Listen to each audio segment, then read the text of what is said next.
I know y'all want to sing this one. We in O-Town too, right?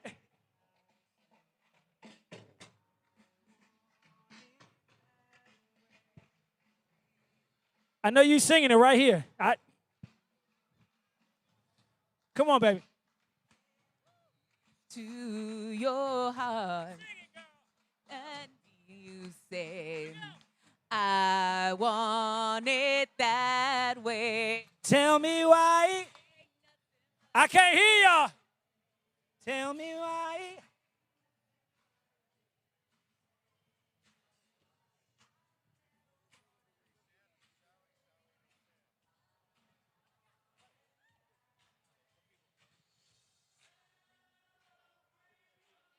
Come on. Yeah, man. That's exactly what we're here to do, y'all.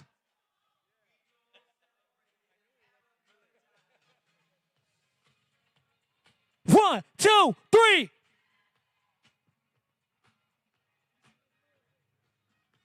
Real loud in the back. One, two, three. I heard one of y'all.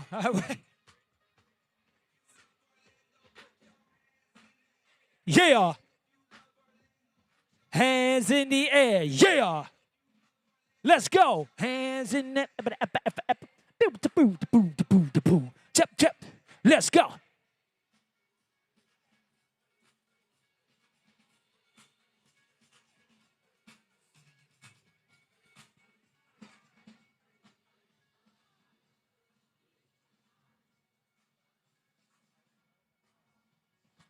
Ha, ha, ha, yeah.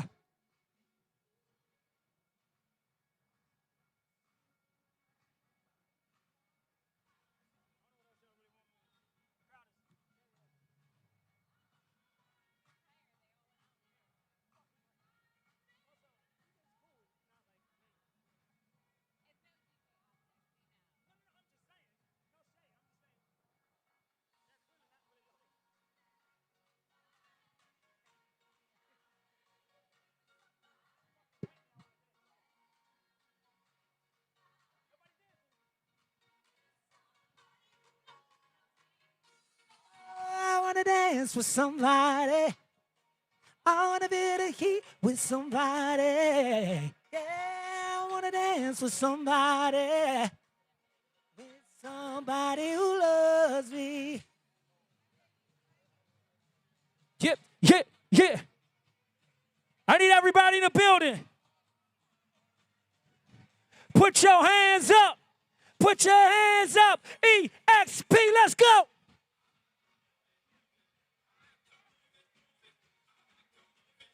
Oh, I see it. I see where the party is. I'm on my way to you. I'm coming. I see you. I see you. Apparently, this is the most exciting part of the crowd. I'm over here. Yeah, right here. Don't be afraid to dance over here. Go ahead, girl. Do your thing.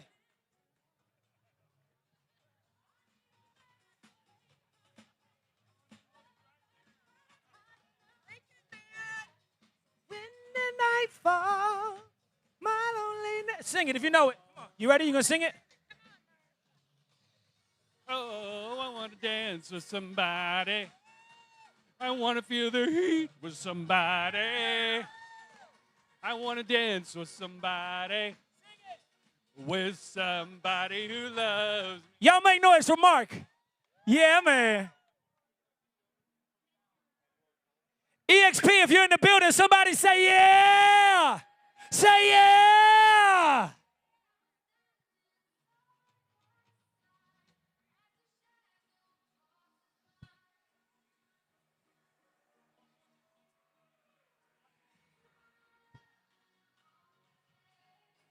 We fell in love in a hopeless place. We found love in a hopeless place. Hopeless place. Bump the bump the bump bump bump the bump the bump the bump the bump bump bump the bump the bump the bump the bump bump bump the bump the bump the bump the bump the bump bump the bump the bump bump the bump the bump bump. eXp, make some noise! Oh, I see signs. Okay, I'm on my way.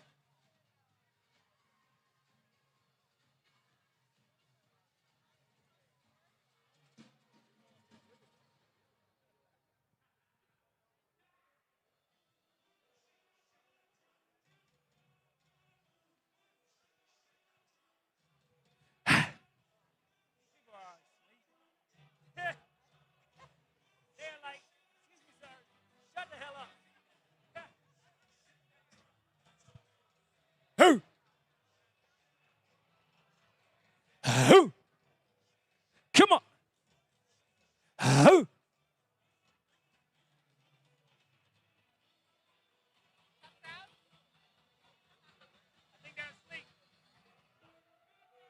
Dale.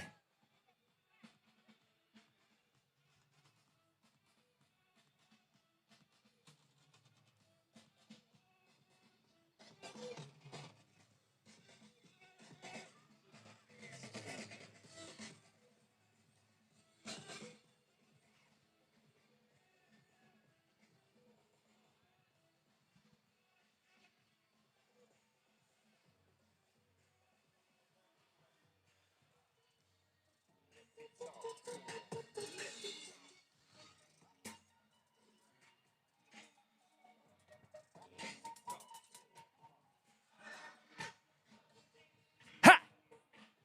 With the fur, looking at her.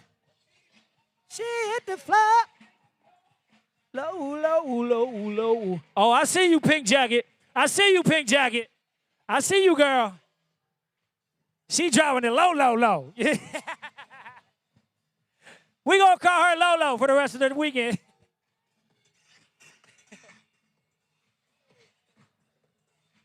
eXp, come on.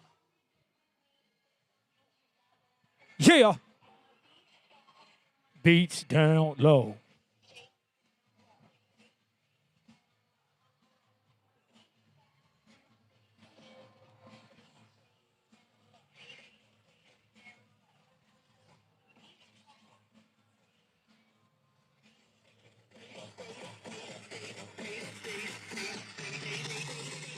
One, two, three. Rah!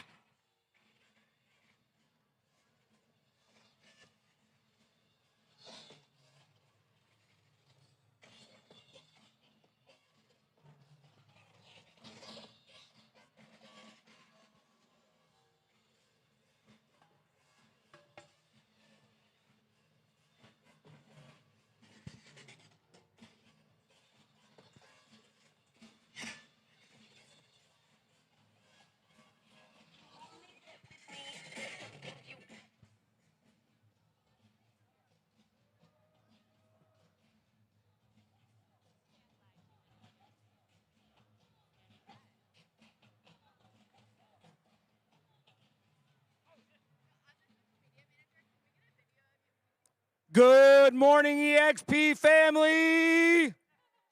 It's time to take your seats. The show will begin in about 2 minutes. Find your seats. Take out your phone. Text everybody who's not here and tell them they better be here in 2 minutes. The show is about to begin.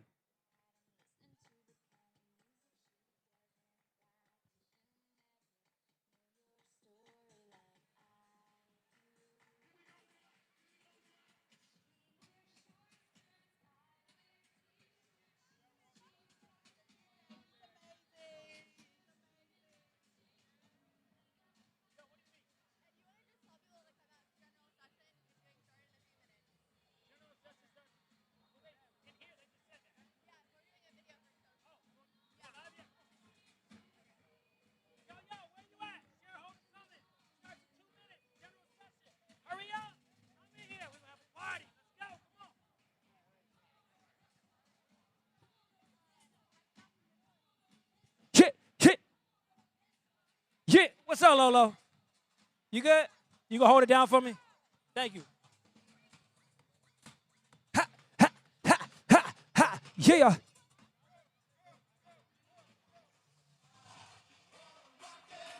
Go ahead, girl. Go. Ah. Okay, Kendall's the party. We know what's up. And do what? I love it. All right, y'all heard him.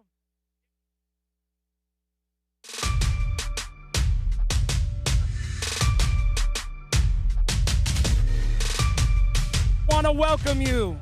eXp Shareholder Summit 2023 starts now. I've never felt more of a part of a community than I feel here at eXp. To have eXp's network, I don't know what else you would need. The opportunities are limitless. That means more opportunities for me to succeed, for me to grow, for me to network, for me to collaborate. For us to be able to grow our business here locally, but also across the world. When you have access to people in all different states that are under one umbrella and everybody's just kind of working with each other, it changes the dynamic of all the business that you're doing. eXp has changed my life, providing me with more financial freedom than I ever thought possible. It's provided me comfortability for my family, flexibility. And gave me so much more freedom. Well, the industry accolades definitely adds to the value of my business. For us to be recognized gives us validity, gives us street cred, where we're like, haters gonna hate. Everyone says that they're agent-centric, but no one's putting the agent first like eXp. eXp allows me the freedom to run my business the way I need to run it. No other company collaborates and has the family feel that eXp does. We are helping each other build this company up in a way that has never been seen before. eXp will be the largest brokerage in the world. It's just a matter of time where everybody is going to join eXp. Expanding in all the countries and streamlining people's businesses and giving them better lives. It's just a beautiful thing with the collaboration, and it's caused me to become the best version of myself. eXp, are you ready? 10, 9, 8, 7, 6, 5, 4, 3, 2, 1. Let's welcome to the stage our founder, chairman, and CEO, Glenn Sanford!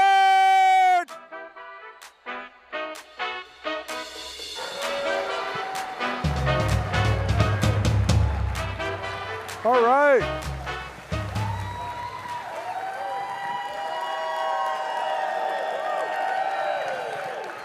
All right. Well, thanks again. This is an amazing event again, just the last few days.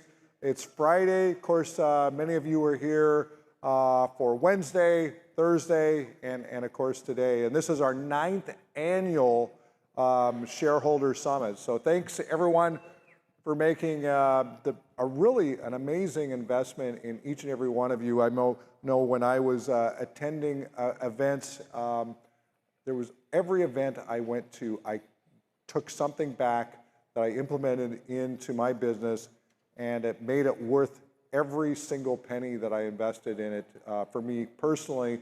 And so these events are both about what you're going to hear in the different breakouts, but also the collaboration that you get to do among other agents. So I really attempted to make this the most agent-centric event that we've done so far. And really, at the end of the day, it's because your success, at the end is really what we're focused on. I really still wear the agent hat, and I think about it from the perspective of everything that we can do to make this the best it possibly can be.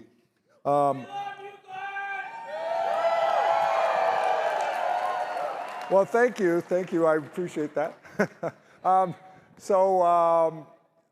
Obviously we're very grateful to host our agents, brokers, staff, and visiting shareholders. Of course, every agent, broker, and staff are equity shareholders in some capacity, some millionaires because of the equity side, and so it's just amazing to see. We also have about 200, actually more than 200 non-eXp agents on the Explorer Pass. And I've been checking in with the team, and it's just amazing to see how many agents have actually decided, because of this event, to actually join eXp already. And today is, of course, the first really big day of the event. Here in a little bit, you're going to get a chance to see Ed Mylett, who I've got a chance to get to know personally a little bit. Amazing person. Tomorrow, I'm going to be sitting down with Fred Reichheld. And if you've been watching Workplace and you've been watching just my conversations and different things, you know that one of my big things is Net Promoter Score. And you can think about it actually as your Net Purpose Score. So Ultimate Question 2.0, you may have heard me mention that book, but also Winning on Purpose, which he wrote in 2021. An amazing book to sort of reshift your mind from thinking about a P&L or we'll call lifestyle business to actually thinking about transformational businesses that basically create raving fans. And that's why we do that NPS survey, but you'll get to hear directly from the person who actually designed it originally. He's been with Bain & Company, measured loyalty for years. So, and then we also have Cassandra Worthy, who's a change enthusiast, and she'll be also closing out the show tomorrow with a great mindset discussion. So excited about that. We also have over 60 agent speakers that will be taking the main stage today and tomorrow. That's the most that we've ever had. And the feedback that we've continually got is get more agents up on stage. And so we're definitely going to do that. So let's go ahead and, as you know, I came back as CEO here just recently. I obviously never left, but it is interesting kind of moving from one seat to the other seat and being more directive and really kind of polishing the rocks in different ways than maybe we have in the past. And so we've really been kind of dialing things in, really becoming more agent-centric on a number of different things. I think that's just unique about me is I tend to try to get us out of what companies become just naturally, more bureaucratic to being more agile, more nimble, and just really answering needs at the agent, the level of the agent.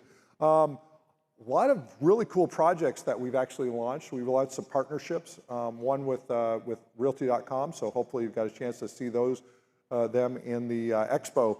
eXp Healthcare by Clearwater, they're as well there, and really that partnership with Clearwater is the most amazing health coverage investment that I think is actually one of the most important things that we've done as a company, because we brought health care to independent contractors, and we're deepening that relationship.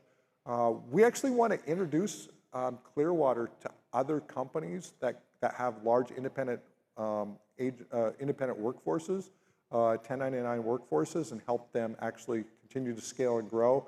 We've built out a relationship, and that'll actually transfer into some benefits to eXp, which we're all shareholders of.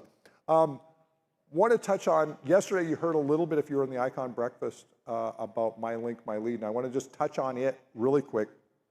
I'm probably going way over the original scheduled time, but how many of you remember me teasing out something in February about a game-changing announcement? Okay. This was it, and I want to kind of put it into context because I think a lot of you didn't quite. Some picked it up and thought it was great. I know that the eXp Realty booth got a lot of traffic. But how many times in the history of real estate, when you weren't at eXp, has the brokerage said, "Hey, why don't you put our website on your marketing materials"? Anybody ever get that? Okay. How many of you actually wanted to do it? Okay. Why not? Because there wasn't an alignment of interest between the brokerage and the agent. And so we, My Link, My Lead is actually the most amazing. By the way, it's patent pending. This is exclusive to eXp. We actually got it patent pending as of Monday.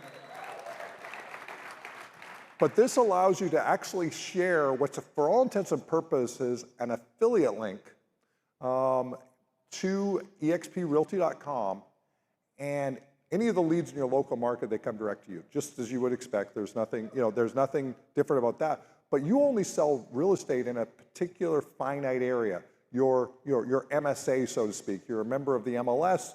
You can sell or list properties in that market, but there's way more properties across the United States that you can't sell. And a lot of people who click on that link will actually be looking somewhere else as well. And if they do look somewhere else, we actually pipe that into our ISA department. which we've got a great ISA department now, which is amazing, just what we've been able to build there. They will actually find the best agent in that market, eXp agent, obviously. They'll actually put it out as a referral. They'll hold them accountable to turning that into a closed transaction, and then they'll send you money.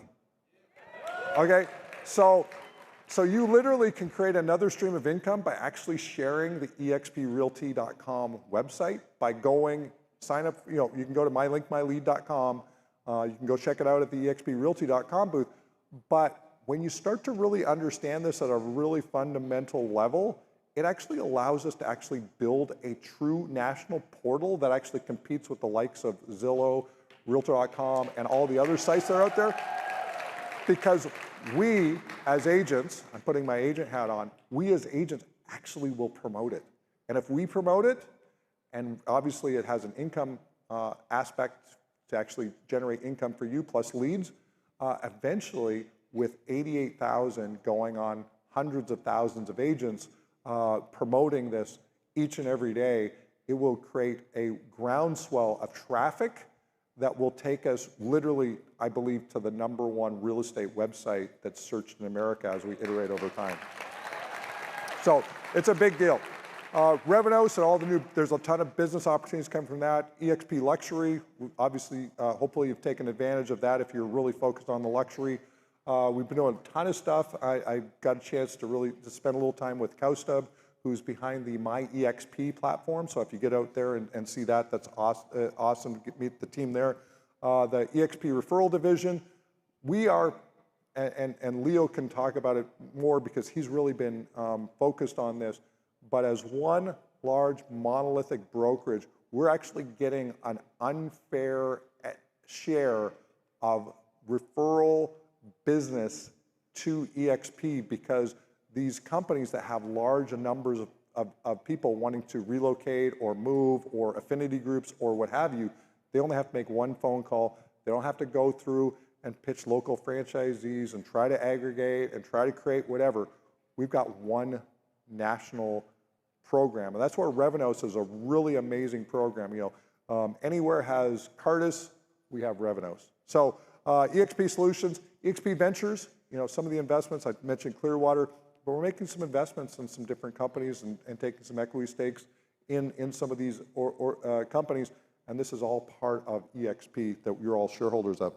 Last but not least, I want to talk about, there's a lot of agents reaching out about getting something physical when they join eXp, and we now are actually sending out an enhanced eXp welcome kit to all new agents, and we'll actually be sending those retroactively to January 1st.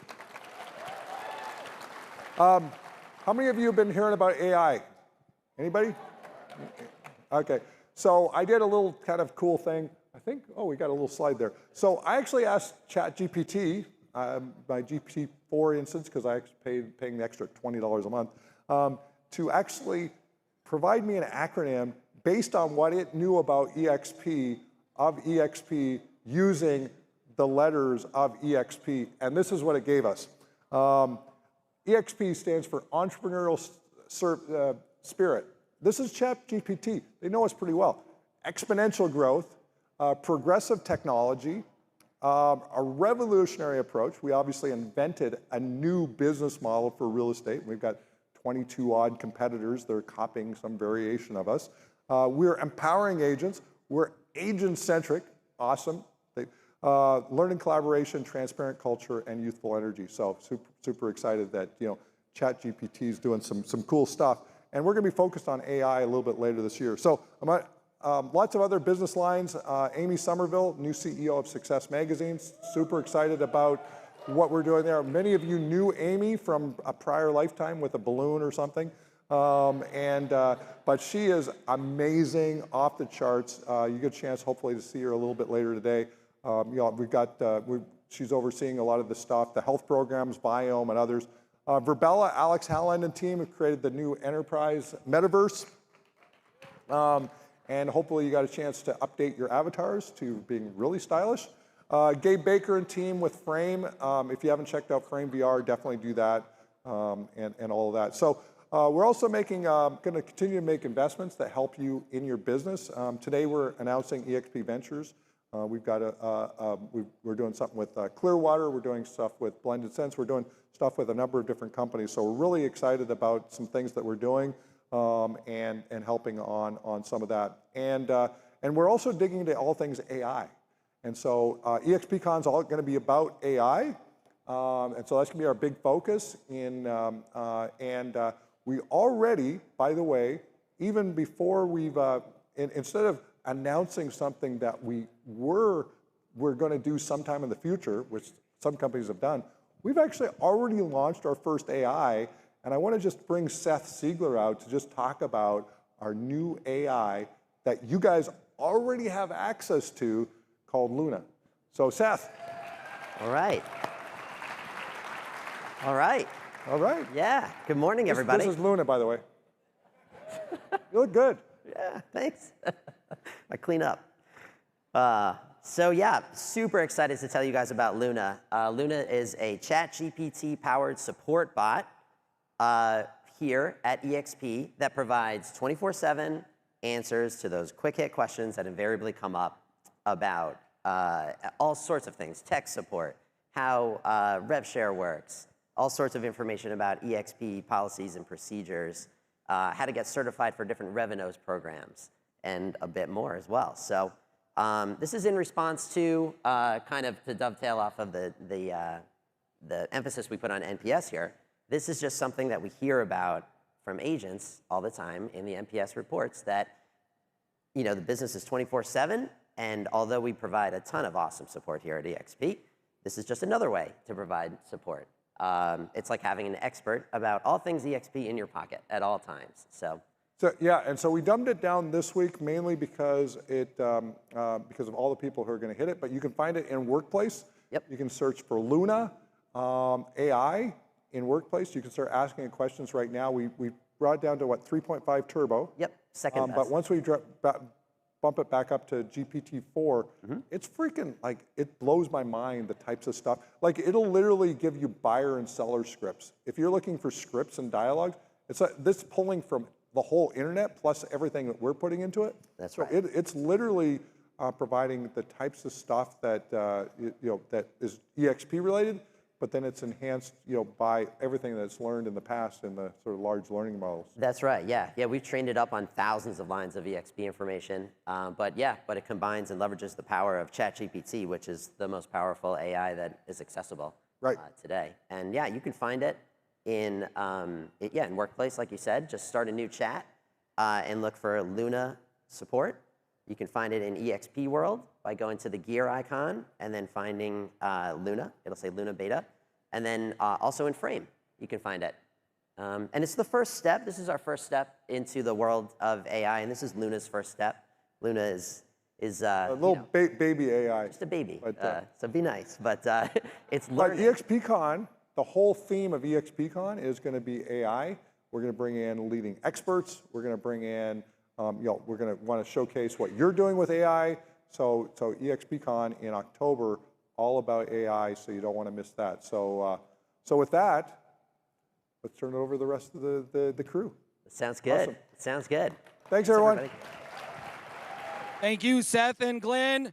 Now, eXp family, let's put your hands together for two of our amazing eXp Realty agents, Nikki Klein and Michael Collier. All right. Yeah. Woo! Good morning, eXp. Oh, wait a minute.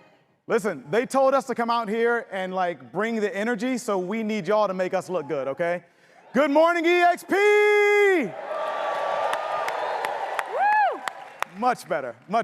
Well, welcome to day one of the general session. Nikki and I are absolutely thrilled to be here with you today to kick things off. And we have a few reminders that we'd like to share with you before we bring out our first panel. And as I look out in the crowd, I can't help but wonder, has everyone downloaded the eXp Events app yet? And if not, why? All right, so if you haven't downloaded the app, what are you waiting for? It's the best way to navigate and manage all the events happening at the summit, and there's no more excuses. So we'll do this together, all right? So everyone, pull out your phones and scan the QR code that they are going to be putting right there. There we go. You like that? All right, you will not regret it. So go ahead, take out your phone. If you do not have the eXp Events app, go ahead and scan that. All right. It's so exciting to look out into this crowd and see all of these eXpers. It's truly amazing to be here with all of you today. When I joined eXp, we were roughly 55,000 agents, and now we're thrilled to be 88,000 agents strong. In fact, we would like to highlight a few of our newest joiners and their teams who have helped us reach 88,000 agents. So, if you can stand, please, so that we can welcome them to our family, our eXp family. Come on, stand up. Let's go. Let's go. We're going to welcome them in. Let's go. Some energy in the room. Let's give a warm welcome to Claudia and Noah, the Tampa Bay home team, the Kendall Bonner team, Jan Morales, the Tampa Bay team, Lux Life Real Estate Group, and Michael Mayer. Yeah. Michael Mayer?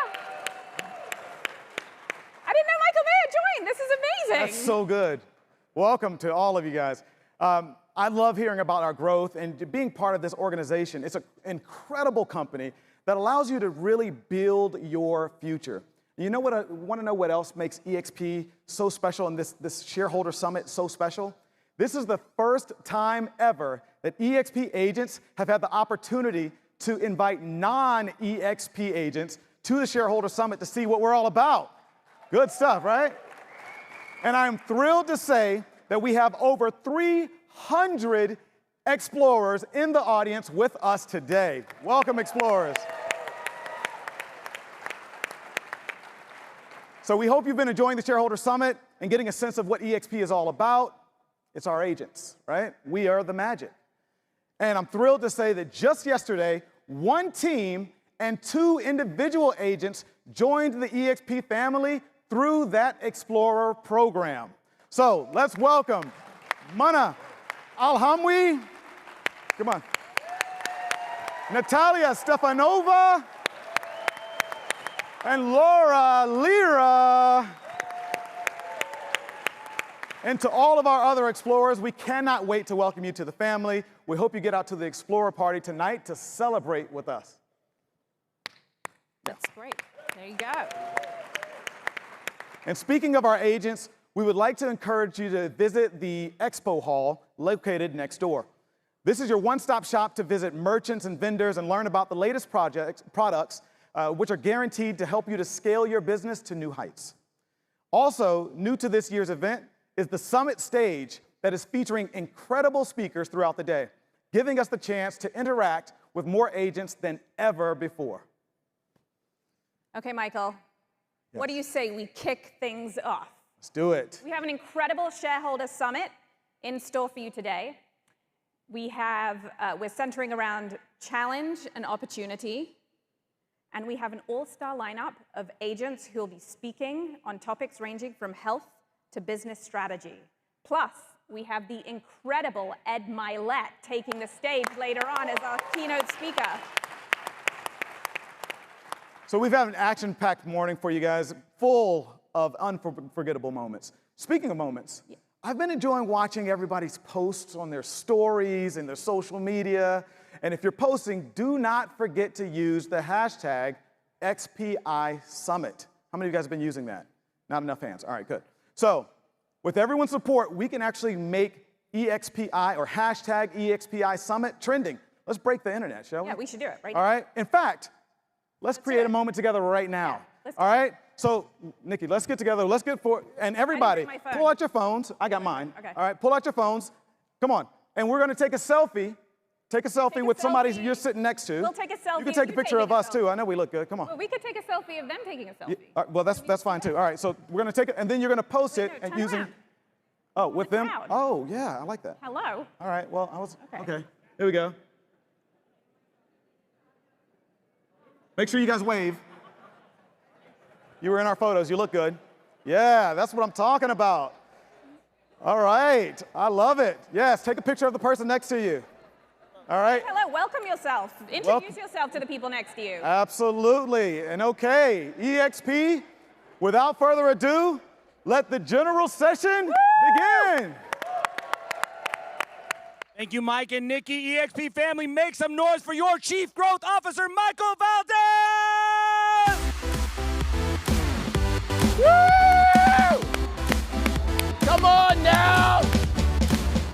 Come on, wait. I can't hear anybody. We asked for energy! Come on! Let's go! Come on!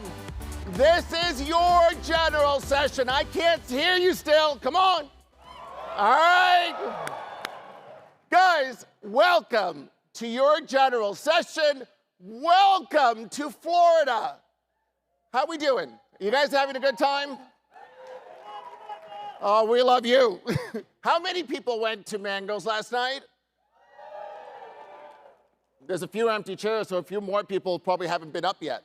So that was incredible. And that's just a little bit of a flavor of Florida. And it is so great. Florida is now my adopted state for tax reasons and all that good stuff. But I'm here, and I'm glad you guys are here. So I've got the most amazing panel for you today. But before we get that, and to these incredible people, I want to share a little video with you about what we're doing in Florida. Can we get that video going, please? Hey, eXp Realty, welcome to Florida! Welcome to Florida! Welcome to Florida! We are home to over 9,000 agents, 600 team leads, and home to 100 commercial agents. And on behalf of all of us, we are thrilled to once again be hosting the eXp Realty Shareholder Summit 2023. These past few years, Florida has been hot. And we're not just talking about the weather.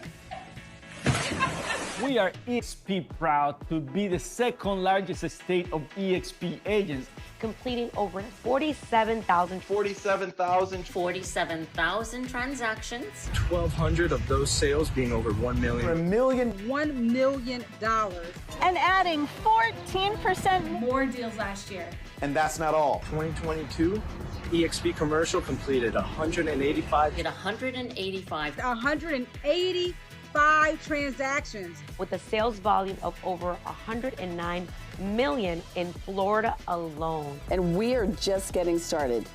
We hope you've been enjoying the Shareholder Summit so far. And we've got plenty more in store.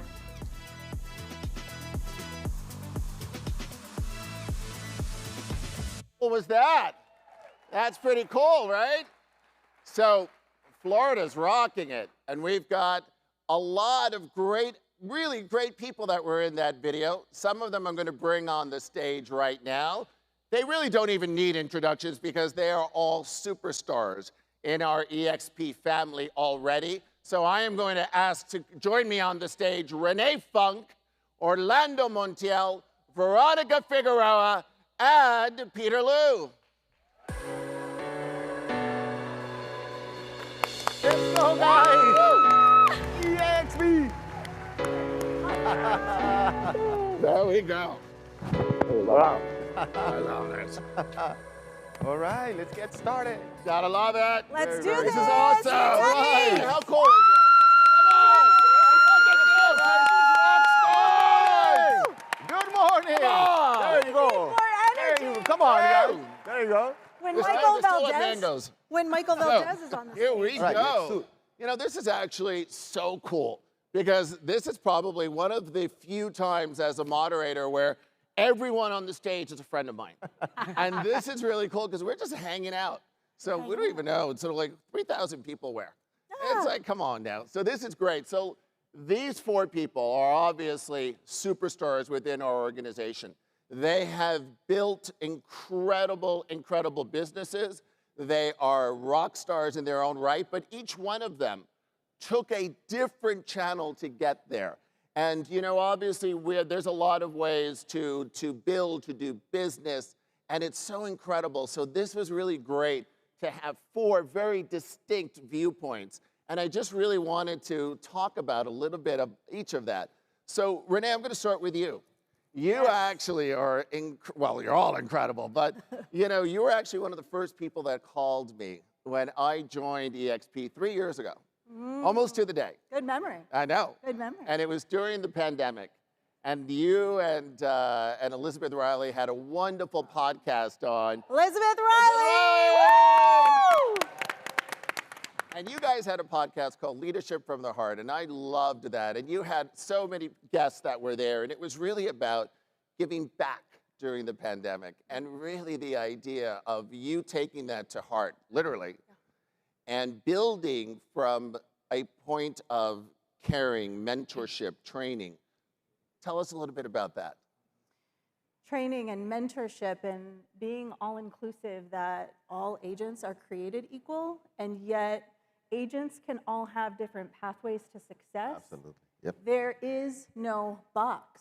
And what happens many times in the industry is an agent is put into one box to then say, if you want to be successful, success needs to look like this. And one of the things I'm most grateful at eXp Realty is eXp is showing us as business owners, there's no box. There's so many pathways to success. And when we're training and coaching and helping agents level up, we can identify what their path is and where they define their success. We got a new hashtag, there is no box. This is awesome. I love that. Because it's so true when you start thinking of it from that perspective. Each of you are actually defining that. Orlando, what you could do with your team is extraordinary. Orlando, right? Well, you've got most of your team here. So Orlando and his brother Daniel run an incredible team called C5 in eXp. Yeah. It's the largest Spanish-speaking group within eXp. And I've had the great pleasure of speaking at your events. And I know Veronica was a rock star in the last one. But you actually built your organization and business in a different way. Yeah. Because you really gave back via community and really being in person there and also doing a lot of coaching. Yeah. Tell us how you've pursued that. This model, Michael, is unique and superior. It's just sharing that model with 40 people. We started in Orlando, Florida with 40 people.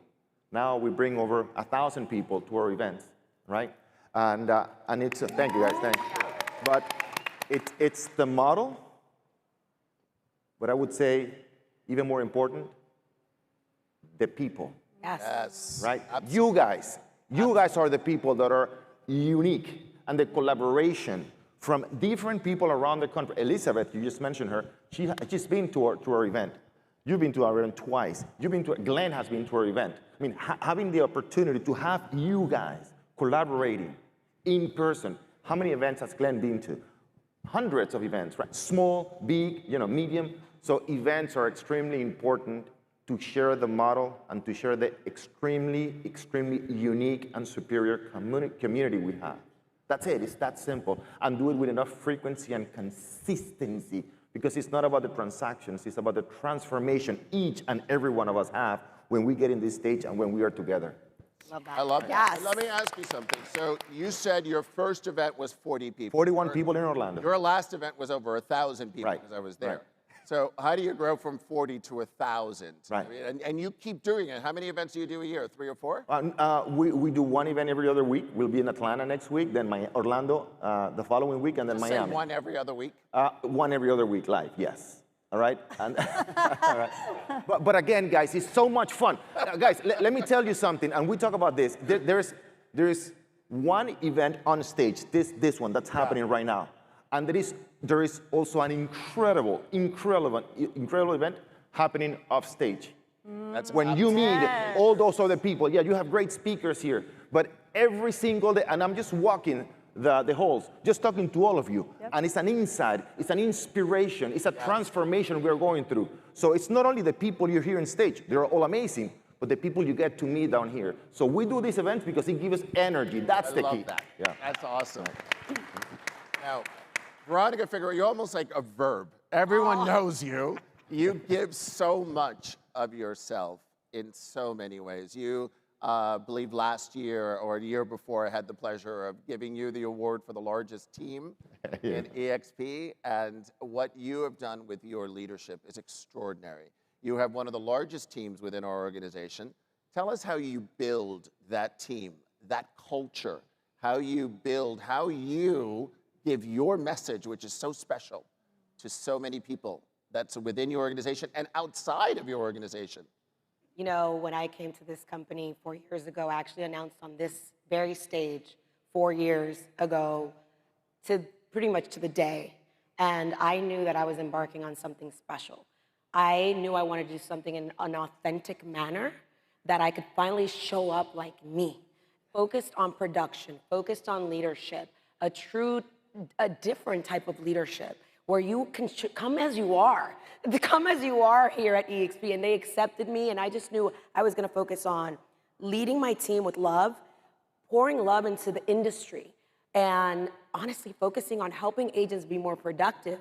And our team went from 17, a production team of 17, to now a team that is usually 70, 80 agents locally in Orlando and selling lots of homes, to collaborating with other teams that also were sharing best practices. We're masterminding all over the world now. We even helped open Puerto Rico and other areas, which I'm so proud of the opportunity that we have here. But everything has been focused on helping other people, sharing what's working on our team in our local market, and learning from others. And it's just something I never imagined. I came here with the idea of saying, I just want to be free.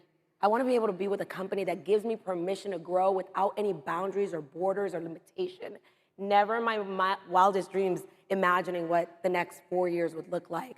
Selling thousands of homes and collaborating with thousands of people all over the world now, and now having partners all over the world and teams all over the country. And what I'm passionate about is production. We are a production-focused company first, with great people and on a mission to really define the purpose of why we're here. And that's how I do it. And I'm learning every single day from my friends, and I get to do it with my friends. There you go. And I get to meet new friends. Some of my best friends are at eXp, and I met them at eXp, guys. We're just so excited to just continue to do this with you guys. So thank you, Michael, for everything you do. And of course, all of you on this stage, you inspire me every single day. You're so amazing. Something that you just said was really so special. You said pouring into the industry. And I was standing backstage with you, and you hadn't seen the slides of the new joiners. And you were involved with probably about 80% of those that joined, which I thought was so amazing because you poured into it. You also poured into the gentleman sitting next to you because he was a competitor of yours in this market. And you said to me, you called me up and you said, I want you to meet Peter Liu. And Peter Liu has a focus on luxury. And he has followed my career with another company in luxury. And he says, I need you to speak to Peter, and I need you to tell him that luxury is coming. And Peter, you have built an amazing business. You have built an amazing business with what you do. You are one of the top luxury agents in this town in Orlando. And thank you. Yeah, tell us how you have done this. Well, power through collaboration. What eXp has changed for me, my team, my family, has been amazing. But earlier today, about 20 of you guys got a Lego. Can all of you guys that receive the Lego stand up for me, please? I can't see you guys.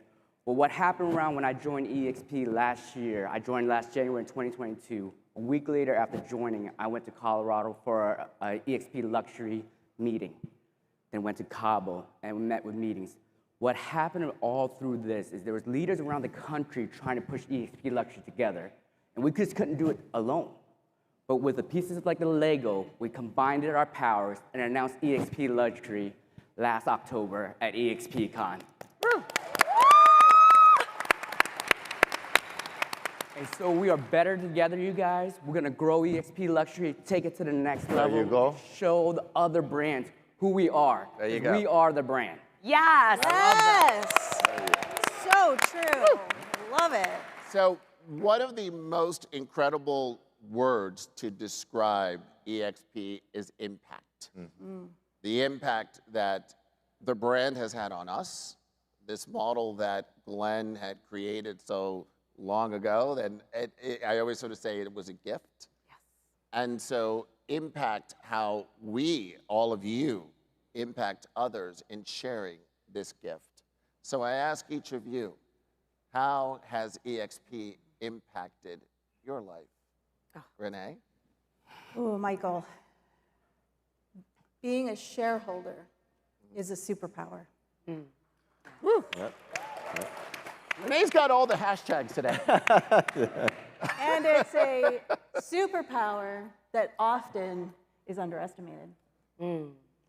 As a shareholder, it is positioning us as business owners and independent contractors who are wearing many hats to open the door to opportunity.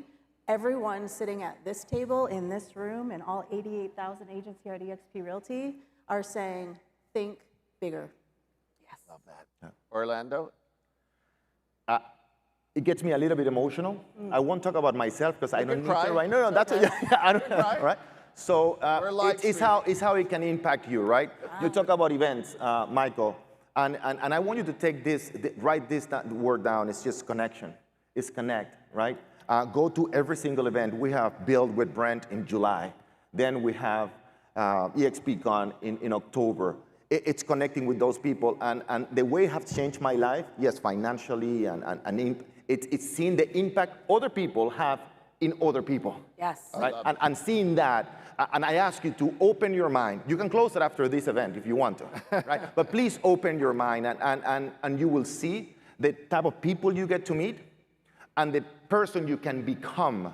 The inspiration to your coworkers, you were competitors before, now you're team members. The inspiration you'll become to your family, to your spouse. Open your mind, connect with other people these days, and it will change your life, Michael. So beautiful. 100%. 100%. I love that. Veronica. I'm gonna piggyback off of what they just said, but I'm gonna also say, open your heart. Yep. Open your heart to the amazing opportunities of relationships that you will form here. This company has not only given me a platform, yes, to build lots of production, but at this company, we've been able to make impacts in our financial lives as well, but the lives that we're touching, I have seen friendships form here, relationships that are, you're one relationship away from your life changing forever. I've seen people go into sobriety, marriages restored, people restoring their faith, people believing in themselves in ways, inspiring each other. This is more than just a real estate company, guys. We are just the most amazing community that is heart-centered. Our leadership is heart-centered and focused on you. We are betting on each other. There we go. Bet on yourself, open your heart, and believe that this connection is special. Absolutely. I love that. Love Peter. Man. First, I just want to give the glory to God and the company here.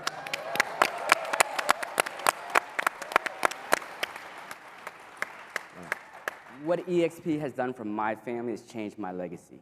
It actually retired my wife after 3 months of being at eXp, you guys. Whoa. I'm just grateful that this company and everything it does for us agents, we are the owners of this company. We run together, we win together. I mean, I love this lady right here. Michael, you guys got me here, but you guys have changed my great-great-grandchild's life that I would never meet. You guys understand that? I love that. I'm leaving a legacy through eXp for the great-great-grandchild that I would never physically meet. Hopefully I'll see them in heaven, but other than that, thank you, eXp. Thank you, guys. Let's win together. Please please help me in thanking 4 of the most impactful people that I know. Let's go. Let's do this, eXp. Let's have an amazing day. Thank you all. Thank you guys. All right. Enjoy your conference. Thank you to Michael and our Florida family. Now I'd like to direct your attention to the satellite stage to the left of the main stage and welcome eXp agents Tom Trong and Jill Liebernight.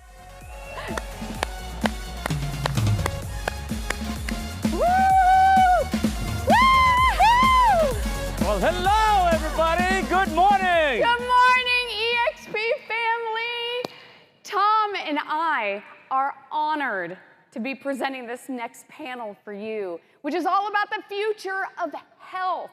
This particular panel is especially exciting for Tom and I because we have both been on our own personal health journeys this year. Then Debbie, and then Jessica. 2 years ago, I was diagnosed with an autoimmune disease that is attacking my ability to walk.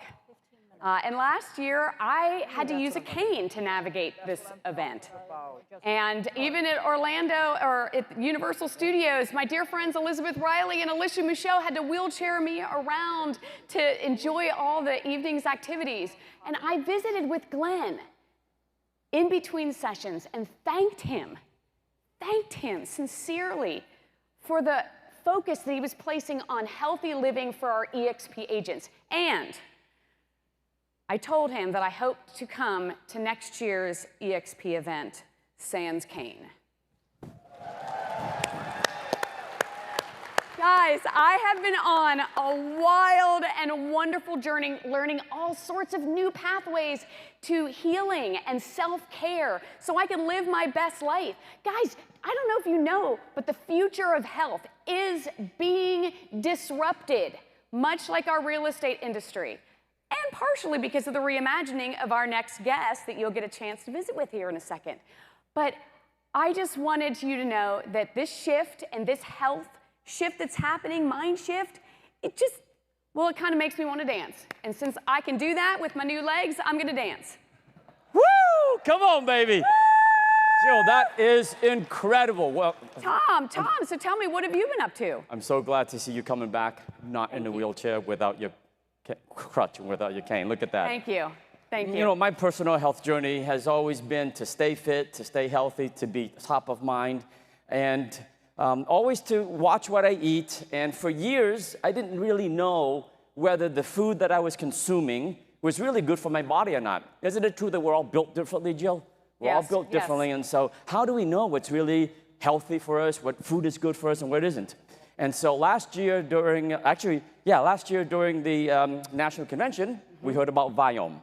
And so when Glenn introduced Naveen from Viome and talked about this health product, I went ahead and I took advantage of it. And today, I'm older, of course, but I feel younger.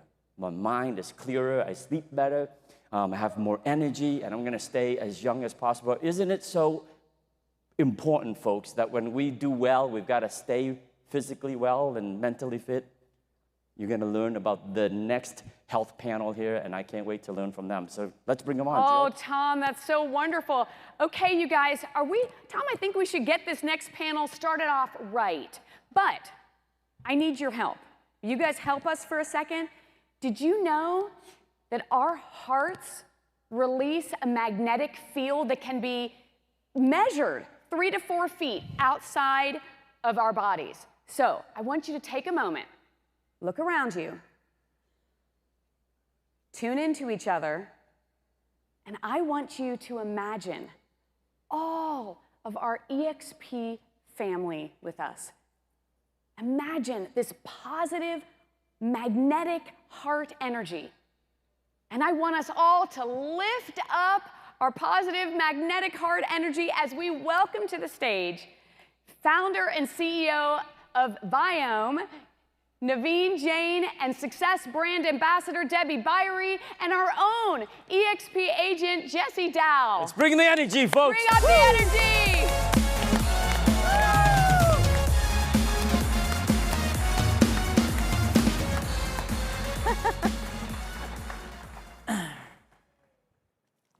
All right, Debbie. I want to ask you a secret. And your glowing skin, all this wonderful energy, just between you and I, there's got to be something you're doing differently than I saw you last time. Would you mind sharing the secret just with me and maybe 3,000 of our closest friends? I would love to. Thank you. Thank you. About 9 months ago, I took the full body intelligence test that Viome offers, and I received these test results back. And I've always been interested in health and wellness and taking care of my body and taking supplements. And when I received the scores, I was so amazed and kind of shocked, actually, regarding some of the scores, because some of them were kind of low, some of them were average, and some of them were high. And it was really empowering to me in that moment because I was looking at these results and thinking, okay, I can start making a change and implementing something that I can improve. And I really wanted to optimize my energy. I want to feel energetic. I want to feel good. I want to feel alive and lively. And I started taking the supplements, and I felt an improvement. I felt different. I felt more energy. I was sleeping better. I felt like I was brighter in a way. My skin improved. And it's really fascinating, the science behind the Viome supplements and how they are created for me specifically. And that's the beauty of it, because so many times we're taking other people's supplements, or my sister or my spouse or my friend is taking this, so I'm going to take it too. When it turns out in the results that you get back, you find out that actually you shouldn't be eating broccoli, and here are the reasons why. You shouldn't be taking turmeric, and here are the reasons why. That was part of my results. And we all know that saying, let medicine be thy food and food be thy medicine. And what we consume every single day makes such a huge impact. And my life has improved overall. I feel so good. I know so many people who have benefited as well. And I think the science behind that is really interesting. So I'd love to know, like, how do you determine, what's that science behind determining what foods we should eat or shouldn't eat? Yeah, one of the interesting things is, we have been told that somehow our genes are our destiny. That, we can somehow, there is a person and looking at you, we can tell you what you should be doing. It turns out our body is always changing. And that's the reason the Viome looks at your gene expression or your mRNA, your RNA, and that's constantly changing. So by looking at your RNA of your gut, your oral microbiome, your finger prick blood, we are able to understand exactly what is going on in your body. What's your biological age? So for example, I'm 64 now, and my biological age has come down to 54, right? So I'm 10 years younger than I should be. Now, I'm hoping that next year, when I come and see you, my biological age will come down to 50 while I'm actually 65. So the trick really is to get younger every year, not get older every year. And now I know my gut health, my immune health, my oral health, my brain health, my heart health. And based on that, we can see exactly what foods you should be eating and why, what foods you should be avoiding and why, and exactly what your nutrients your body need, your nutrition plan. And we literally make those capsules for each individual every time.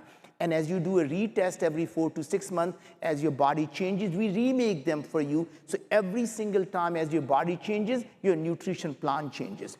Now, Jesse, what's about you? You went through the Viome plan. What's your story? Yeah, I was seeing a personal trainer for years on end and never seeing the results that I wanted to see, and came across Viome and did the full body analysis and started realizing that everything that my personal trainer was telling me to eat was on my do not eat list. So I switched up and followed the Viome protocol to a T and actually stopped working out. And I was able to lose 30 pounds in 6 months without even spending a second on a treadmill. Wow. Woo! Yeah. So the thing that was really eye-opening to me is I was told to eat broccoli. I was told to eat asparagus, trout, all those things. Come to find out, all of those foods were on my avoid list, and I stopped eating all of them and instantly saw results. So as you can imagine that, your avoid foods are completely different than your avoid foods. The things that people think are healthy, like broccoli and asparagus, were avoid for you. For you, it was completely different foods that people think, like spinach, that are healthy. So what really turns out is there is no such thing as universal healthy food. If it is for everyone, it's not for you, right? So anytime someone tells you that, hey, everyone should eat this, everyone should do that, unless your name happens to be everyone, just don't do it, right? And it's really individual. That really what matters. Find out what your body needs right now. And as your body changes, it changes with you. Now, Debbie, what are the, in terms of your health journey, what would you want people to do if they want to stay healthy? As you and I have discussed so many times, in our life, we work so hard, especially the realtors. They sacrifice their health every single day to be able to help other people find their dream home, and to make wealth. There's no two ways about it. And as we get older, we would give up every penny we make just to get our health back. Isn't that a shame that we sacrifice our health to make wealth, and then we're willing to give up everything we make just to get our health back? Wouldn't that be nice if we can actually not only live longer, live healthier longer? And that's the key to success. So, Debbie, what's your advice to people? Yeah, I would say implement something. Implement one small thing that everyone can do something. And it doesn't matter what happened yesterday. It matters what happens now. And we all deserve to feel good. And we all deserve to take care of ourselves. And yes, as entrepreneurs, we're multitasking and we're taking care of business and we're making more money and we're struggling. And if you take a big step back and focus on your health first and make that your number one priority, and I really believe this, you take care of your health first. Like, skip the appointment, cancel the business meeting, don't go write up that contract. Instead, take care of yourself, because you will energize yourself and people will feel that and they'll want to do business with you. And all areas of your life will improve. And I know it for a fact, but it starts with taking care of yourself in any way that you can start to implement. Small steps are fine. So, Jesse, where can people find more information about Viome? Yeah, you can go to viome.com, or even on the Success website, you can go on there. And the one thing that I recommend to everyone in this room is do the full body analysis. Until you know what's going on with your body, you're never going to be able to put the right protocol into place. And like Debbie was just mentioning, it's all step by step. And the way that I look at it is, I think, I can live to be 80 or biologically, younger. And there's a big difference between a healthy 80 and an unhealthy 80. And we're all working for our future self. So if you can put yourself in the best position for the future, you're just setting yourself up for success. It's like a 401k for health. So I would highly recommend everyone in this room going to vio.com and checking it out. It is a life-changing health option for everybody in this room. So, Debbie, we have a special discount for the people at eXp and a Success Health customer. So where would they go to get the discount instead of going to viome.com and paying a full price for it? Oh, yeah, we can. Well, we have a booth here. There's a booth in the expo hall, so definitely stop by, say hi. I think you can pick up some kits there. And we've got the successhealth.com. Yeah, yes. Or viome.com/exp. Yes. So you can go to viome.com, that's viome.com/successhealth, or viome.com/exp, and you can sign up for the full plan. Now, Debbie, are you going to be at the booth, which is right by the stage up in this expo hall? And if you come by there, Debbie and I and Jesse are going to be there if you have many questions. Unfortunately, we all have to cut our discussion short here because there is going to be a legal person coming in and they have to have a specific time. So it looks like to me, I'm seeing on our stage that we need to get off the stage in less than 29 seconds here, or 27 seconds here. So, just want to encourage you that honestly, we grew up poor, and this is my gift to you. I don't have to do anything for a living, but I spend all my life making sure that we come up with a way to keep every human on this earth healthy and live longer. So all I can say, thank you for being here. Thank you for, how many of your Viome customers here? Raise your hands. Oh my, and does it work for you? Just shout out yes. There you go. So please join the crowd next time, and I want to see all the hands being raised here. Thank you very much. And Debbie, we will see them up at the booth soon. Yes. Thank we'll you. be at the booth. Thank you, Jesse. Okay, talk to you soon. Thank you. Bye-bye. And now, taking the satellite stage, your eXp agent cheerleaders, Sunny Singh and Robin Man.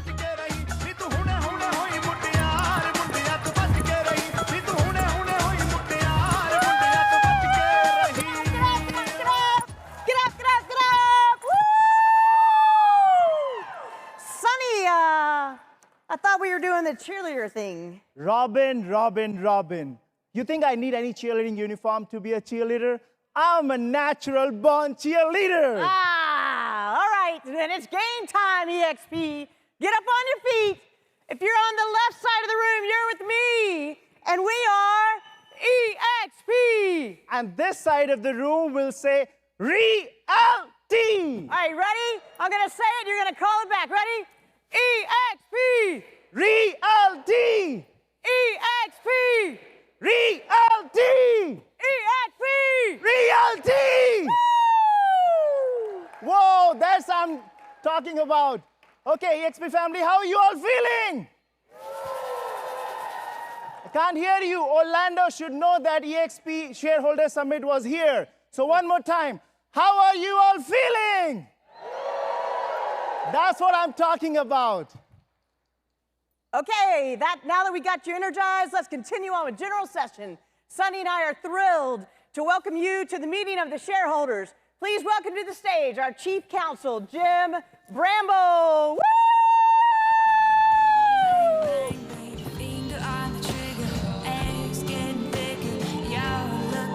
Wow, thank you, Sunny. Thank you, Robin. All right, so I have a question. Are you guys ready for the most exciting part of the entire summit? Good, because that's going to be later today and tomorrow. This part is not so exciting, but it's super important. And I'm super happy and actually grateful to be able to participate because you are all owners of this company. And that's pretty special, to be with a company that you control. And this is where your voice is heard. So I'd like to officially welcome you to the legal portion of the annual shareholders meeting. And for those of you who I have not yet met, as Robin and Sunny said, I'm Jim Bramble, and I am the legal counsel, general counsel for eXp World Holding. And as part of the legal responsibilities of a public company, we have to meet once a year as shareholders to vote on proposals that are important to the company. And we have some important guests who come every year. First of all, I'd like to thank for attending Deloitte & Touche, our independent auditors, who are so important to everything we do, and each of the members of the board of directors. And as a recap, if you don't know our board of directors, that's our founder, Glenn Sanford, our Darren Jacklin, sorry. He's my boss, too. Jason Gessing, Randall Miles, Gene Frederick, Dan Kahir, Peggy Pelosi, and our agent, Monica Weekly. So thank you, each of you, members of the board, for being here. My role is I'm acting as the inspector of elections as well as the secretary. And that means I had to take an oath, and I did that before the meeting, and that oath will be filed with the minutes of this meeting. So what you're going to hear, not so much from me, but today and later today, are a lot of what legally are called forward-looking statements. And you'll see on the screen that there's a disclaimer. And basically, pay attention to that. What that means is that the things we're going to say are not statements based on historical facts. They're aspirational. We're going to talk about current expectations and things that we think will happen in the future. Okay, so the board of directors has set a date for this year's meeting, which was March 22nd of this year, 2023. That's the record date. And shareholders who were shareholders as of that day, they are the ones who are entitled to vote at this meeting.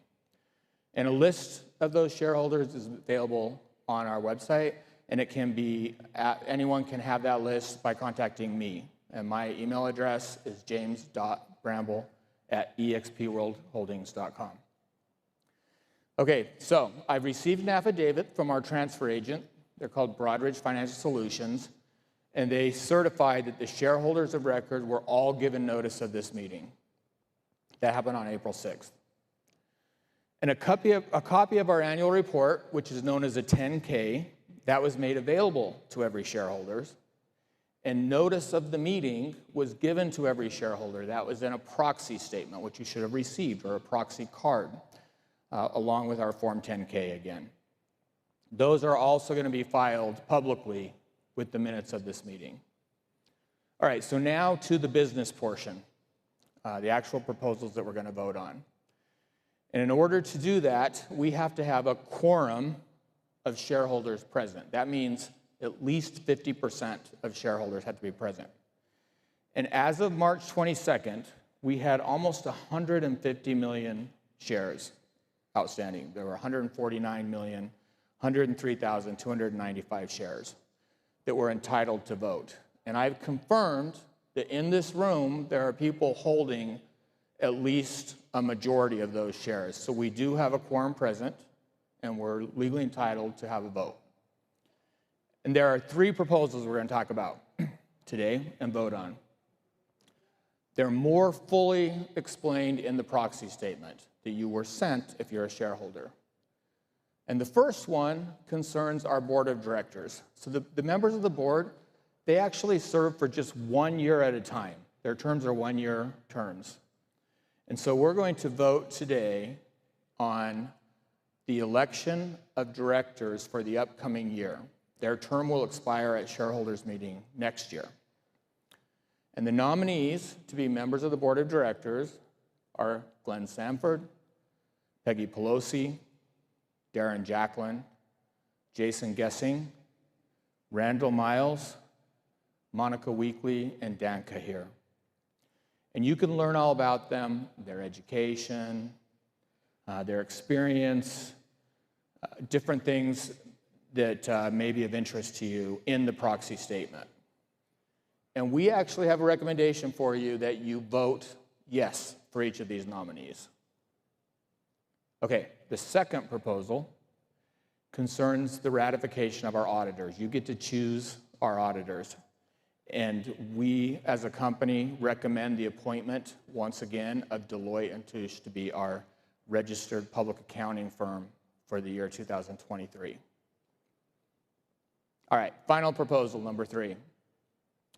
And this is an advisory proposal. And what that means is while you're voting on it, the results are not binding. They're just advisory. So why is it important? It's important because the members of the board of directors and the members of management will make future decisions based on your sentiments. And this advisory opinion is whether you support or not the compensation package for the executive officers of the company. And that will be very helpful as we make future decisions. And the company recommends that you vote to approve the 2023 named executive officer compensation. All right, and that's it. There's no stockholder nominations or other proposals before the shareholders at this meeting other than those 3. And so the voting polls are now open for each proposal. And if you're a shareholder, you probably, actually most likely, already voted, because when you received the proxy statement and the proxy card, there were instructions on how to do that, and we know that most people have already voted. However, if you have not voted, or if you want to change your vote, you're going to be able to do that right now.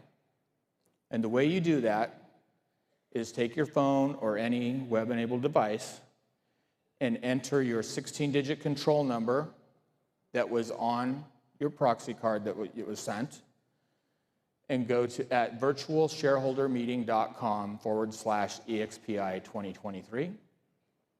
You can see that on the screen at the bottom, or you can scan the QR code. So remember, if you've already voted, it's not necessary to vote right now. But if you want to vote, if you have not voted, if you want to change your vote, we can do that now. And while that voting's underway, give you a few minutes to do that, I want to address a question that's sometimes I'm asked, and that is, how do I know if I'm even qualified to vote as a shareholder? And there's basically 4 different ways you might be qualified. One is, as an agent, you've participated in the agent equity program. And what I mean by that is you have been issued shares under the agent equity program. If so, you're entitled to vote. 2, you might have been issued shares as an agent through the Agent Growth Incentive Program or the ICON program. A lot of you received shares that way. 3, we have some of eXp's vendors here and staff. And those individuals may have actually received options of the company or restricted shares, also able to vote. And then finally, the fourth way, and this is sort of like a catch-all, is anyone who has purchased EXPI shares on the market, public market, all can vote. And in addition, not only do you have to be a member of one of those 4 categories, but you had to have been so as of March 22nd, right? And if you weren't, if you became a shareholder after that, you can vote at next year's meeting. All right. So based on the preliminary results, as I said, most people voted before the meeting. And so I'm able to report that based on those results, number one, all of the members of the board of directors who were nominated to serve for this year have been elected. Deloitte & Touche has been ratified to be our auditor for 2023. And the 2022 named executive officers compensation package has been approved. So while that's done, we know the results. I strongly recommend that everyone votes if you have not voted. That way the board can understand your sentiments, and that really does make a difference in the decisions that are made. The board is very concerned about making sure that the decisions they make are aligned with the interests of the shareholders. Okay, as the inspector of elections, like I said, I took an oath before this. I will furnish a report of the final vote count, and that will be filed within 4 business days once we have all the results of the votes that happened today. And we'll file what's called an 8K. That's a public report. You'll see that on our website with the total results within 4 business days of this meeting. So with that, the official, legal, most exciting part of the meeting is now adjourned officially. And I want to thank you for attending. Thank you for voting. And so you know, the polls are going to remain open until 11 a.m. So look again at the website there, expworldholdings.com/investors, or /EXPI 2023. And please, if you have not voted, continue to do that until 11 a.m. Thank you. Have a wonderful rest of the session. There's some exciting things ahead. Thanks. Thank you, Jim, and thank you, shareholders. Now, let's get excited and make some noise for our Chief Financial Officer, Jeff Whiteside, and our Chief Marketing Officer, Carolyn Merchant.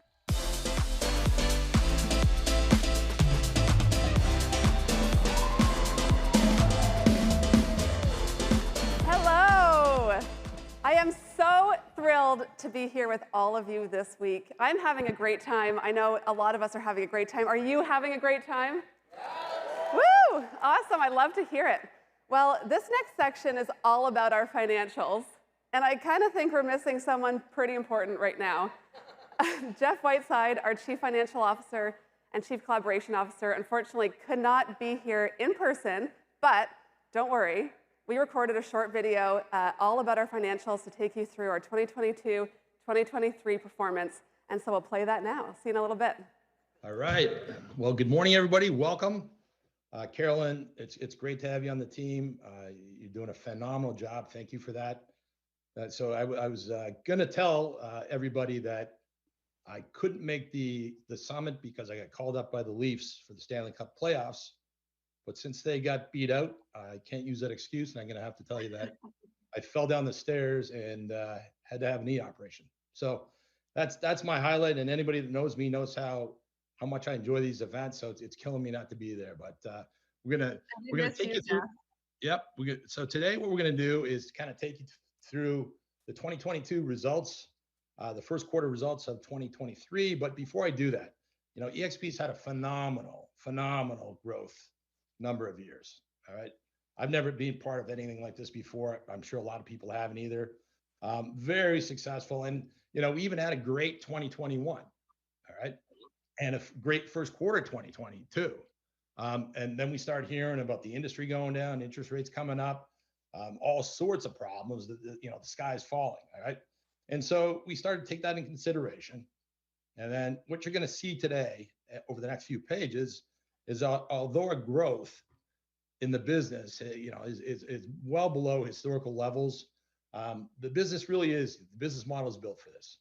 And whatever the economy is, whatever happens in the world, We're going to get through it. It might not be as fast, but we're going to get through it. And so I'm going to show you some results. So Carol and I will show results, some highlights, and why don't we just start with some highlights for 2022. So the 2022 financial highlights. eXp World Holdings is our public holding company. All right, so that's where all our business units roll up. And you know, the revenue for the year was 4.6 billion, up 22%. All right, very challenging second half. So all the things people were talking about in the first quarter that we really didn't see, but we're aware of, we started preparing for. All right, and the second half was extremely challenging. All right. Having said that, what you're going to see in the results is that we still increase gross margin, maintain EBITDA profitability, and strengthen our cash position with no debt. So extremely strong, you know, year for us, especially in a challenging market. You know, North America is our the biggest part of our business, 4.55 billion. You know, great performance on that side, and you know, in a tough market again, they perform well. eXp International, all right. Even though they're a small piece of our business, they grew at 102% revenue. All right, expanded into new markets, and you know, this year and going forward, we've learned a lot. All right, Michael and the team have learned a lot.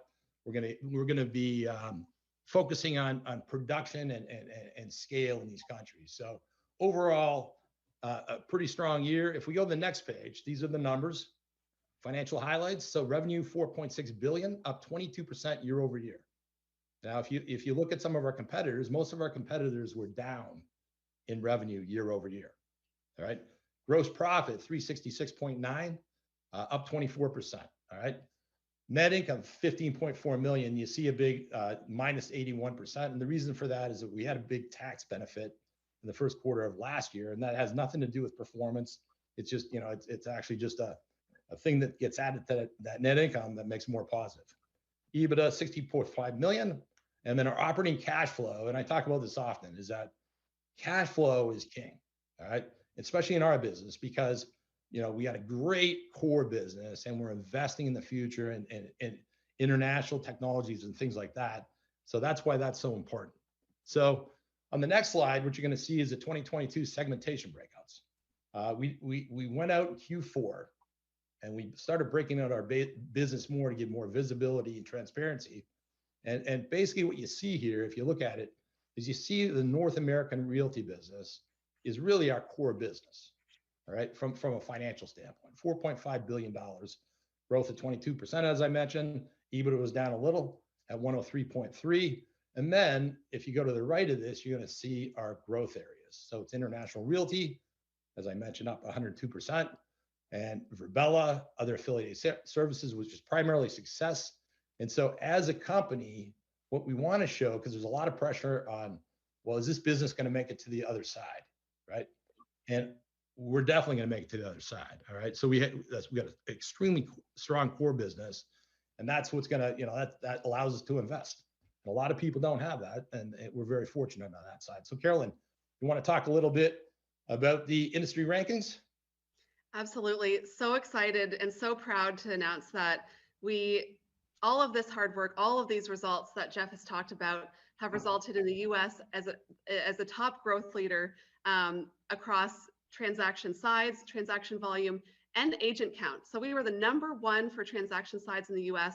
across RealTrends 500, RISMedia Power Broker, and the T360 Top 5 2022 results. This is so exciting, and it's really important that we celebrate this moment, particularly in the U.S., because it does show that we are growing, that we have a strong footprint. We were also recognized by Bravo Growth Awards, the direct sales network, as one of their top growth companies as well. And then we were also extremely proud to be recognized for the 6th time in a row as a top employer by Glassdoor. All right. Well, thank you very much, Carolyn. Really quickly, we're going to go through the Q1 2023 financial highlights. Q1 is usually the slowest quarter, even in a normal world.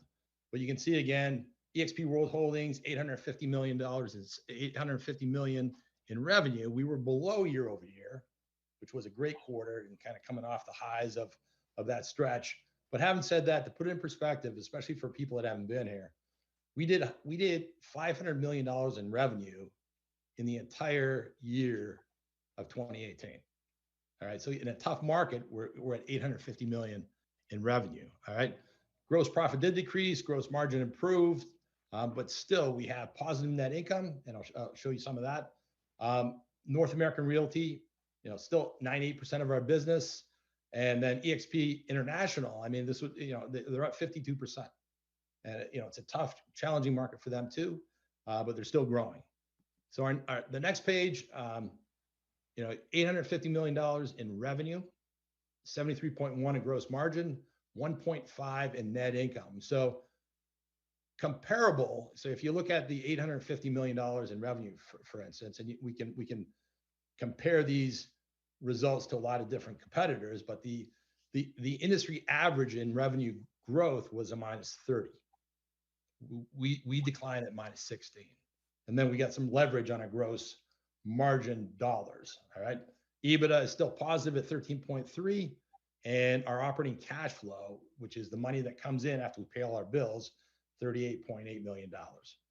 So if we go to the next slide, this is segmentation breakout. So again, I'm not going to spend too much time on it. You can see once again North America, and we see that for the foreseeable future. But at some point in time, we still talk about our vision is to get to that 2, 3, 4, 500,000 agents. This is going to be a huge part of getting there, and we still have a lot of faith. We have a lot of faith in that's going to happen. So I'll turn it over to you and talk a little bit about market share. Carolyn, please. Yeah, so to put all of this in context for you, we've talked a lot over the past year about how we're built for this. We are built for any market condition, and these numbers really prove that out. You can see here that from an agent growth perspective, NAR data is 0.3% down. Agent growth is 0.3% down. Our agent growth is 8.3% up. This reflects a market share increase of 8.9% for a total of 4.9% of market share across NAR agents. Transaction size is a similar story. So overall, US down 25%, we're down 16%. And so overall that reflects an increase in market share of 11.6% for 4.1% of the total US market share. These are really great stories, and again, really highlighting the fact that we are built for both up and down markets. Jeff? All right, yeah, absolutely. So hopefully you're going to notice this chart. It's my favorite chart. It shows the phenomenal growth of the business. This is from 2017 all the way to the Q1. As you can see, it's dipped a little bit in Q4 and Q1, as I just talked about the market conditions. But having said that, in Q1, our agent growth was 12%. It says 87,000 on the screen, but we're at 88,000 plus right now, which is fantastic. Congratulations. In a week, so a summary for me, in a weaker market, all right, we continue to generate cash flow. We continue to invest in our company. We continue to have a very strong balance sheet with 0 debt. And, we're very, very excited about the future. And when this thing comes back, with all the things that we're doing in our business to make it a better place for our agents and our staff, we're just going to keep going again. So I want to thank everybody from here. Really wish I was there, and I'll see you all soon. Thank you.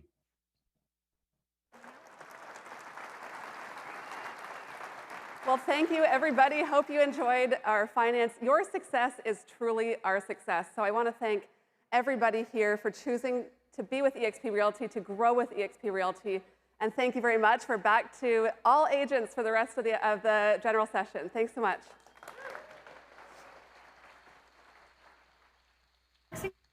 Account managers here at Build-A-Sign.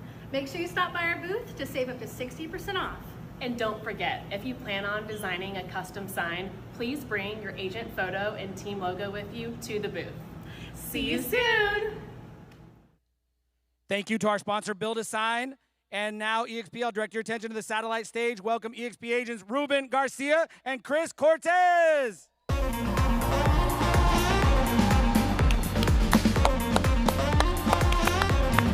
Woo! What's up, everyone? What's up? What's up? What's up? What's up, everybody?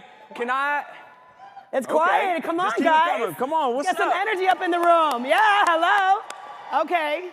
Awesome. Listen, Chris and I are excited to present the next panel, which is all about optimizing your business strategy.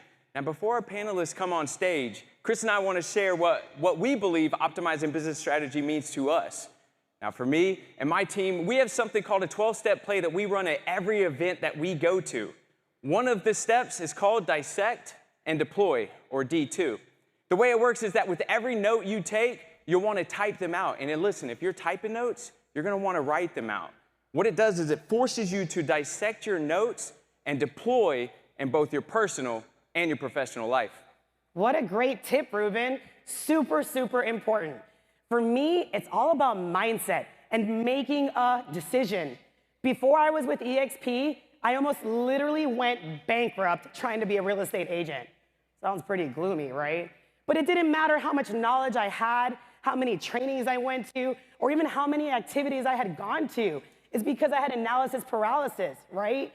I realized I never had made a decision to run a business. So mind you, that was also in COVID, which a lot of us were like, ugh. So that didn't exactly help. But the reality was, once eXp found me, and yes, because eXp found all of you guys, I realized I needed to make a change and make a move. I utilized the resources and I got to work. So here's what you guys need to do today. Make the decision to pay attention. Take what's important to you that's going to move you forward. Okay, get rid of all the other fluff that doesn't apply to you and disregard the rest. I'm always looking for ways to optimize my business strategy, which is why I'm super excited to announce our next panel. Please join us in welcoming to the stage Chief Strategy Officer and Moderator, Leo Pareja. Woo! Good morning, everybody. So, one of my favorite parts about these events is when I get to announce our new product and offering. So for this next part, pull out your phones because we're going to be using QR codes, and I'm going to go really fast because I want to spend as much time as possible with the panelists. So, RealGrader is a product that helps you manage your digital footprint. They are in the expo hall, but please scan this. We've pre-built 88,000 business cards. They work international. And it is a digital business card that's specifically for real estate. You could have your phone number, your social, your listings, blogs, podcasts, even products that you sell. So make sure you scan that. It's included. You don't have to pay for it, and it's already pre-built. Blended Sense. Do you see these gentlemen with the black shirts and the white logo? Yes, they are phenomenal. We actually just invested in their company. They're one of our newest partnerships. But most importantly, they had 100 slots for their creative teams to work with agents. 80 people signed up yesterday, so I think there's about 15 left before they open it up again. But it is a digital creative solution, whether you're needing digital locally in your market or if you're going to another market and you need these phenomenal people following you around and document it for your social, they can take care of that for you. Curbio, I talk about this a lot. Curbio will repair your property for a seller with no money out of your pocket, charge it at the settlement statement, no interest charged to your customer, and we've also negotiated a rev share, so you will be compensated for that as well. Yes. Passive prospecting is probably the best YouTube training I have seen. Levi, who's one of our agents, designed it and built it. And the best part is if you learn to use this, you can create YouTube funnels without spending ad dollars. How's that sound? Rate My Agent is a phenomenal rating system that is not beholden to anybody else. It's not stuck at Zillow, it's not stuck at Realtor. And then if you use this with your customers, it can push to Zillow and Realtor and everybody else in Google as well. So make sure you go visit them in the expo hall. We launched this last year. I just have it on real quick. So if you want outsourced transaction coordination for a fee, charge at settlement, so you don't have to bring on the folks onto your own staff, we have 2 companies that we work closely with.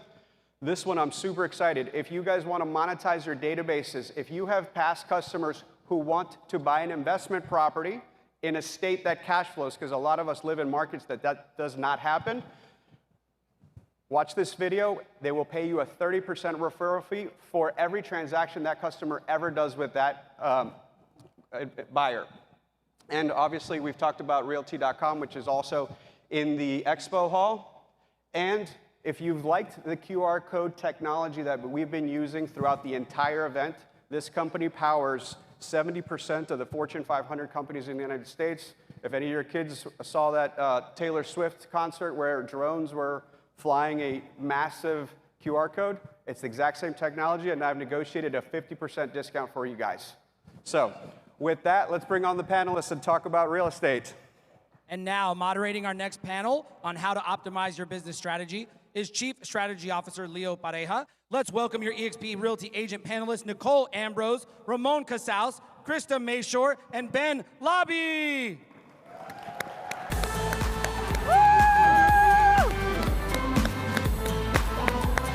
Hey, buddy.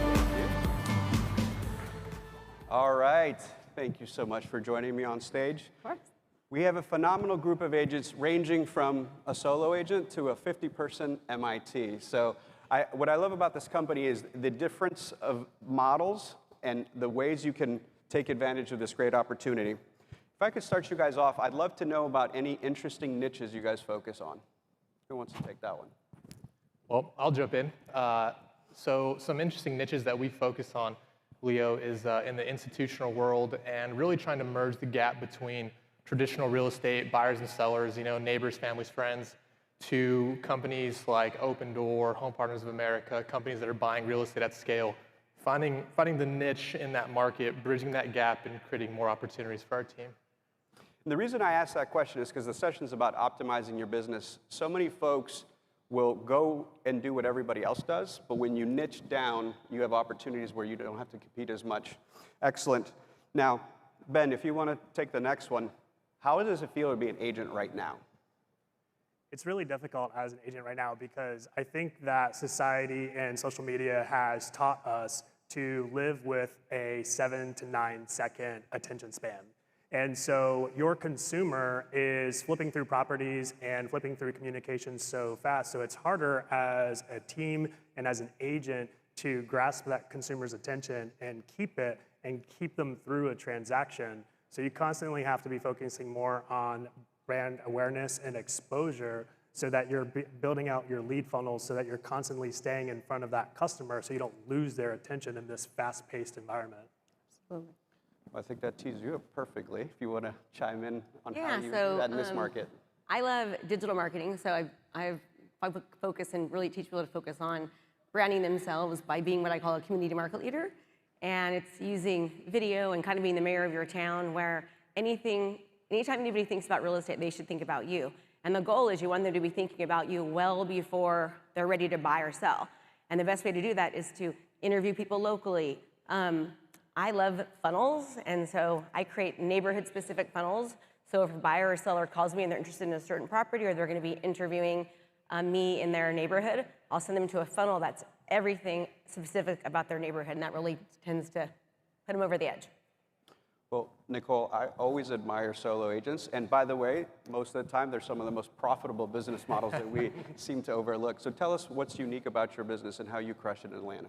So glad that you asked that question. The thing that's most unique about my business is that in a world of, and I love Krista to death, just FYI, Krista was one of my first mentors, so to be on stage with her right now is an absolute honor. So I just want to be able to say the thing that's unique about my business and makes me stand apart from other people is in a world of social media, artificial intelligence, AI, chat, GPT, and all of those things, I find a space to be organically who I am. People don't like salespeople. They like people who are educators and that can find a space to show up in front of the masses and still just be themselves. So I love to help people, and I pride myself on telling people my story. I came from very humble beginnings, and now to be on the other side of wealth, I make sure that I let people know that you have a stepping stone, and that 1% of you that's different than everybody else is what you need to be able to get you across the finish line of home ownership, because you got to dig deep. And when you dig deep, because buying a home, selling a home, being an investor, it's not easy. It's a very daunting task, and if it was easy, everybody would be doing it. So I give people an opportunity to really see that just organically being who you are and taking the next step in life can really help you catapult your business, can help you catapult your wealth to the next level. So I pride myself on investing in real estate so I can teach people how I actually got out of the projects, how I'm now living the life that I'm living. So I really, really live what I'm preaching to people. And it's hard as a real estate agent to not lead by example. So the example that I'm setting is that I came from the projects to now being who I am, what I am, and you can do it too. I love that.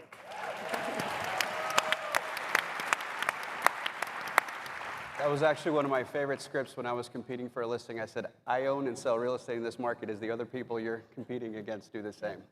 So now I want to get really real and talk about the market shift that we've been experiencing, right? So if you got your license probably in the last 5 years, you probably never had to do a price reduction script.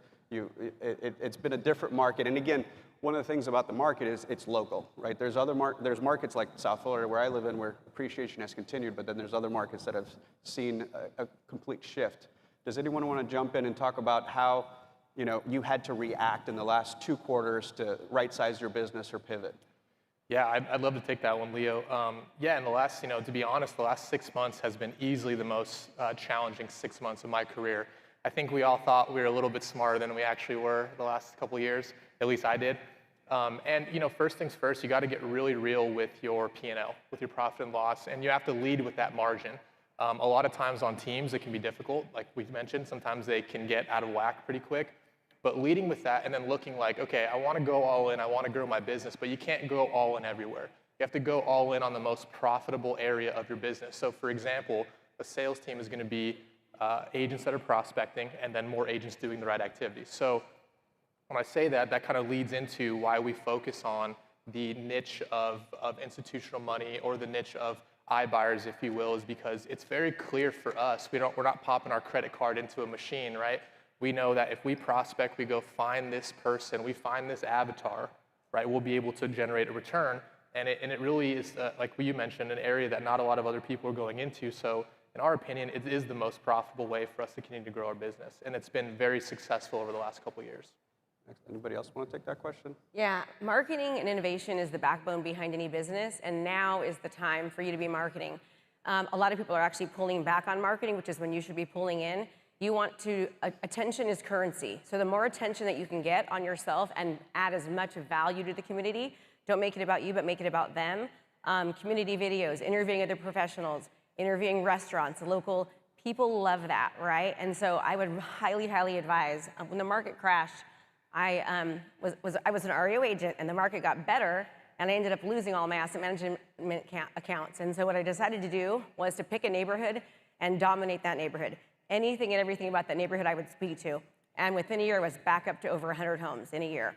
So I would highly recommend pick a neighborhood. You want to be talking about anything and everything relating to that neighborhood. Spend money behind getting attention to it, like run Facebook ads. You would be amazed at how much activity you'll get, and everywhere you go, people will know who you are. So you want to win before you arrive, and that's the best way to do it. Excellent. And you guys are all highly productive. Tell me how you find peace of mind. How do you find that balanced and recharge? For me, I find my peace of mind in people. I love people. I love to see people win. So every time that I close a deal, it's almost like, and this is probably going to be so terrible for me to say, y'all don't judge me, but it's almost like a crackhead chasing that first high, right? Every time I get to the closing table, it's like I'm itching until I can help somebody get to the next table, right? So that's really finding success through other people is really what fuels me. I love that. And that's my peace of mind. I want everyone to answer that question. You said, how do I find peace of mind? I find peace of mind knowing that over the last couple of years, the most amount of money, $30 billion or so, has been invested into property technology. Say that one more time. I want everyone to hear that. Over the last 3 years, $30 billion has been invested. $30 billion. And I always like to remind folks that that money is mostly trying to disintermediate us and remove us from the process. Exactly where I'm going with that. However, you look at the statistics, the stats, more homeowners are using real estate agents than ever before, over 90%. That means that real estate agents aren't going anywhere. So I find peace of mind knowing that big money can't do what I can do. And you can't do what big money can do. You're not going to outspend them. You're not going to compete with them. But remember, that's why I look at it and go, hey, you can either go against the tide or you can go with it. They need you. So take those opportunities, build a really big business around it, because remember, they cannot do what real estate agents can do. That's why 90% of homeowners are still using real estate agents every transaction. Correct. Excellent. This is vodka. Just kidding. No, I find peace of mind by educating my. Pass it. That's water. By education. Like, I love learning, so for me, but not just learning, implementing. So I feel like the more I can educate myself and be as innovative as possible, then I'm always kind of ahead of the curve. So if you're feeling stressed, just start educating yourself and then implementing. Like, do it now. I find peace of mind through pausing to journal and reflect. I think looking back at how fast-paced our world moves, and we're going through the motions of putting out fires and solving people's problems, we don't take enough time to just pause and reflect on what we've done or where we've come from.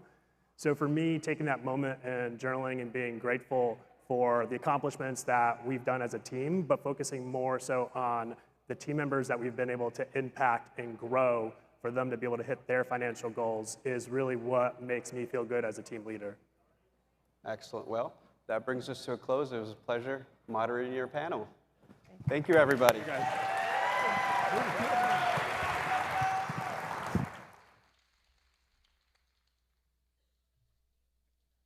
Thank you to Leo and our panel. Now, eXp family, let's make some noise and welcome Vanessa Nunez and Kurt Yang.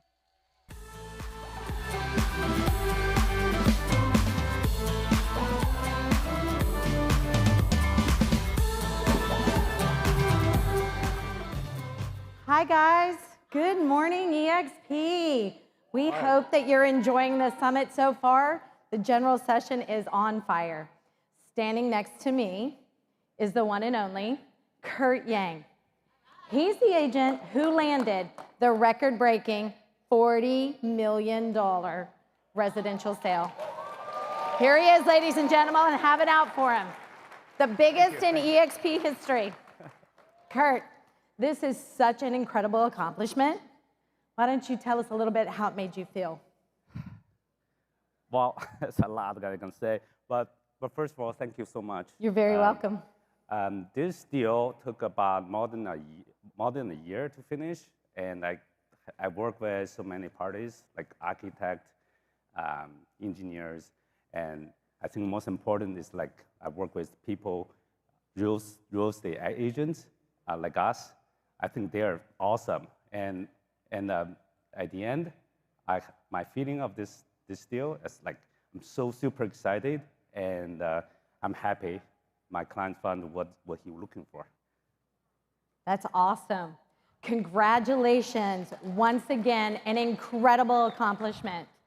Needless to say, the luxury market is very hot, and it's very hot right now, and we have some incredible programs that have launched at eXp, including the luxury division, which offers comprehensive resources to help eXp agents take their business to the next level with exclusive luxury offerings. And this group of panelists truly are luxury experts. Before we introduce them, let's take a look at the big screen and watch this video. The future of luxury real estate has arrived. Refined, global, exclusively yours. World-class brand advertising and marketing placing your listings front and center. Extraordinary properties deserve extraordinary presentations. eXp Realty commands the digital space like no one else, presenting your properties in nearly 80 world-class international media outlets. A powerful community of like-minded agents combined with powerful industry partnerships, leveraging eXp's global network to sell their listings. Local market expertise, global connections. We are bringing the future of luxury real estate directly to you.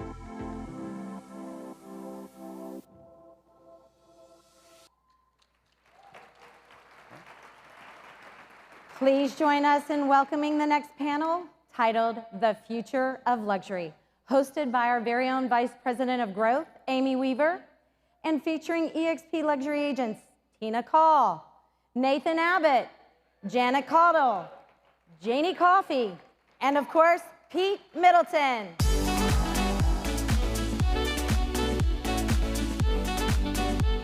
Let's go. Yeah. All right. Guys, we are so excited to talk to you today about luxury. We launched the yes, Michael. Oh yeah. So we launched the luxury division in 2022 at eXpCon last year, and since then have grown to over 370 members strong.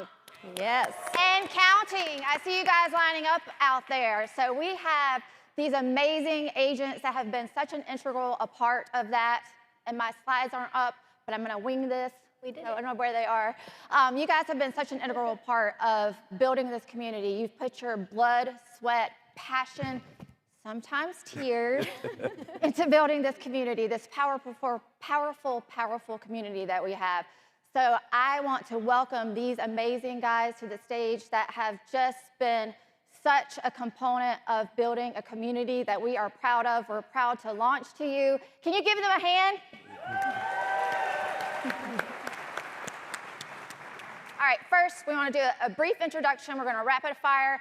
Tell me who you are, what market you're in, and your role here at eXp Luxury. Perfect. So I'm Tina Call, Raleigh, North Carolina, and I'm one of the council members for our luxury division. Awesome. I'm Nathan Abbott from Destin, Florida, the Emerald Coast, and just bringing luxury to our marketplace. Awesome. An ambassador.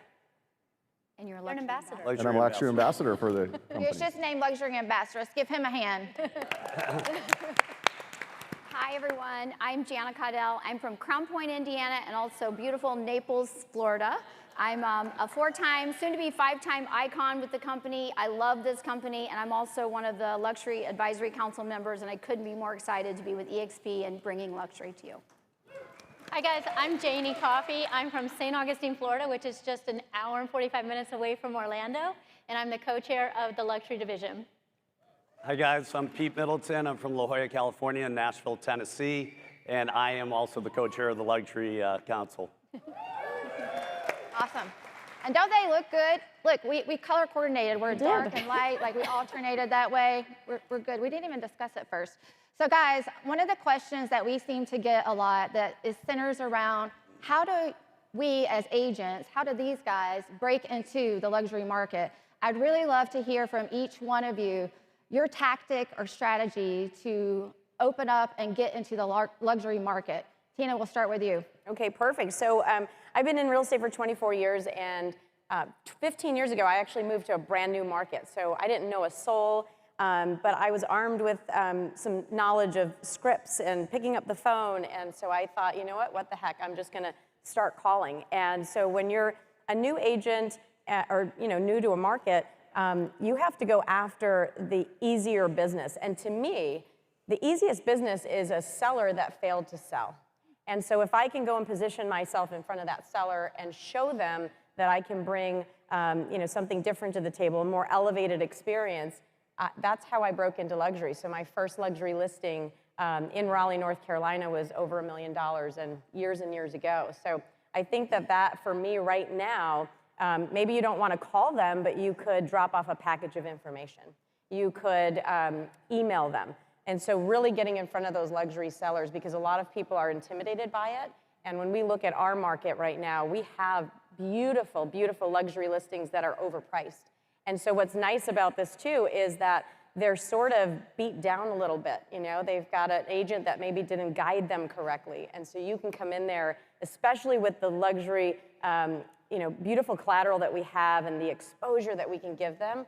It is magical right now to get them in front of eXp Luxury and all the things that we have. So I would say for me, it was breaking in with expireds and for sale by owners was the easiest way. That's awesome. And you guys, I've been hearing story after story of people that are gaining listings by using the collateral that Tina is talking about right now. And so that's super exciting for us to level up your business, take it to the next level. Nathan, what do you have? I think often we don't feel like we're worthy in luxury, and we put all this pressure on ourselves versus just being authentic to who we are. And my experience with customers is don't change who you are. Don't get pressured on you because of stature that they may have. You just have to be willing to be completely authentic to who you are. A perfect example is we had a family that came into town. They were about a $2 million buyer during COVID, and it was an awkward time for everyone, but we just created such a great relationship. They went from a $2 million to 5 to 7 to 10 to 12. They closed a $17 million house with me. And it was all because of the relationship that we developed along the journey. I ended up going to their wedding recently. And that's just one story of letting your guard down and not trying to portray an image, but just truly connecting with those people. I've been on heli skiing trips with my customers. I've had their children intern with our office. And to me, the best part about real estate is having the opportunity to truly connect with people on a deeper level. And that's the thing that you remember forever throughout your career. So take the pressure off. Just be willing to connect. Don't try to portray an image. Tell the same jokes. And just be who you are, and you'll find that you'll connect with the right people that will level up your business and give you referrals over and over again by not being a salesperson and being a connector. I love that. I love that, Nathan. Yes. Yes. Be your genuine self and just connect. Jana. Oh, so I'm a 26-year veteran in this business, and the moment that I got in, I just realized that I wanted to list to last. I was given that advice from day one. List to last, get more signs out there. The politician with the most signs in the yard usually wins. So I was on a mission to get listings, and so I went after builders, developers, and honestly, I thought, why just get one listing when I could get the whole subdivision? So I was like, I'm going to put signs out there. But really, it was, to me, it's you win in life by helping others. And the more, if you want to make more money, you have to bring more value and make an impact. And so for me, it was never about the price point. I believe big or small, we sell them all. And it was just about being the best possible agent, professional, that expertise, that market knowledge, and just being me and being real. I was born and raised on a Holstein dairy farm. I was from a very small town, and but I've always liked nice things. I like diamonds, I like big hair, you know, I'm an 80s girl, so. But everything I like to do it well. And I credit that to my family who raised me to, if you're going to do something, just do it well. And so that's how I honestly got into luxury. But it was never about, I just want to sell luxury. It was just about doing the job and giving the best possible service. So, and of course that morphed in then to me being able to get those luxury listings. But everyone just needs to be treated with respect and treat their money like it's your money. And they want to be able to trust you and just say, she's my girl. And then now I have a team, and obviously I have 2 teams in 2 states, so I have to hire people that are me and that can also have that same market knowledge. Every one of my team members is also a luxury team member now. They're getting certified themselves. Perfect. And that's a requirement that I have for them and just my own high standards so that they can go out and deliver that same expertise. I love it. I love it. Janie. Yeah, so first of all, I moved to a new market too 7 years ago from Miami to St. Augustine. So luxury expireds brought me to the number 9 agent in my MLS within the 2 years of being in a new market. So luxury expireds, huge opportunity right now. But I would also look to developing a niche, because when you develop a niche, whether it's historic, golf properties, waterfront properties, equestrian properties, bed and breakfast, your competition shrinks dramatically. You're easily findable on SEO because those people are looking for the equestrian specialist, the golf specialist. You have kind of passionomics around what those people have created their lifestyle around. You share that.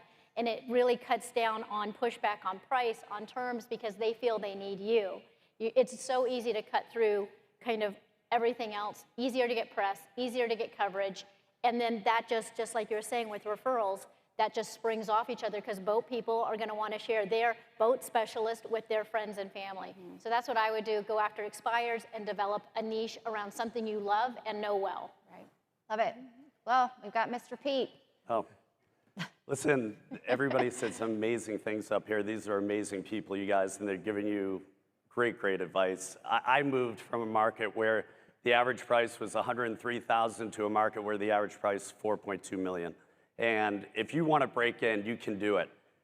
You have to have exceptional marketing. You have to have that precede you in the door, and you have to market differently.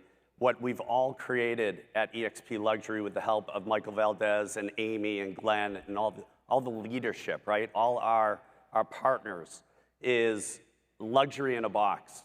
I mean, this can help anybody here break into luxury. This is 30 years of experience, or combined probably 200 years of experience of luxury and how we do it and how we're successful at it. And it's going to allow you to really stand out and take it to the next level. So make sure you get there, go to the booth, sign up.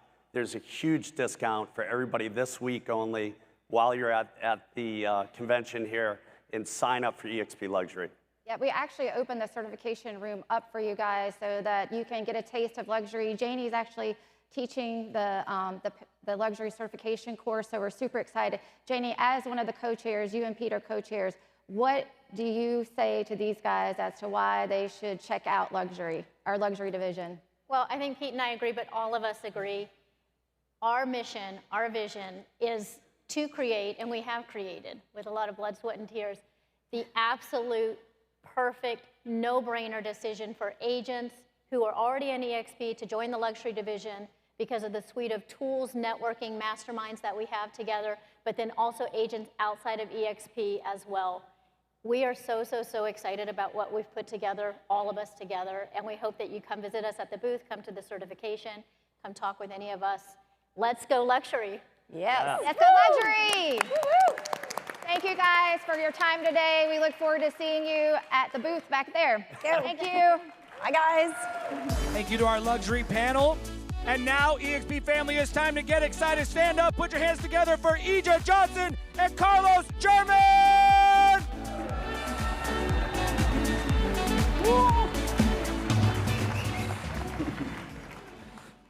Good morning, eXp. It is such a thrill to be with you today.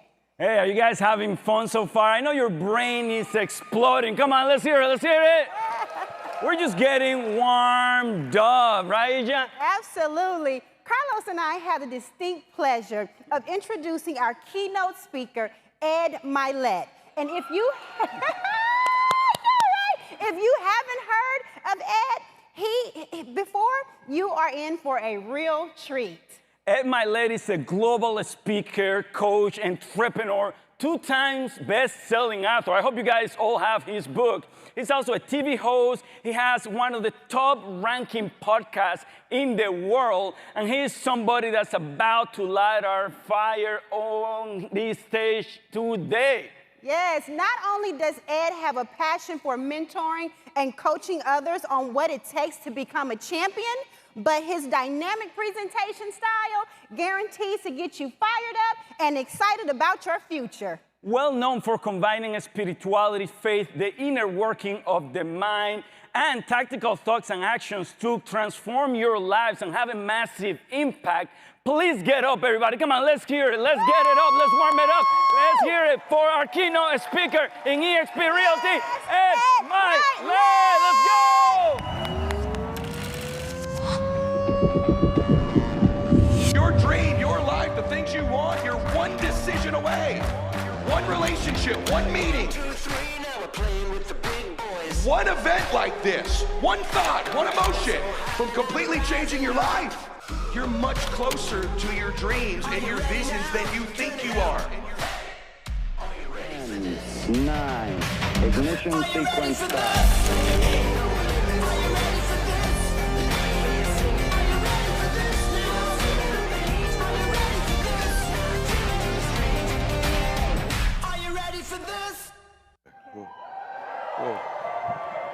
All right. Hey, you guys. Let me hear you. All right. Thank you. Grab a seat. That was a cheesy-ass video. Sorry about that. Sorry. Y'all doing good? Okay, I got an hour. What do you want to do?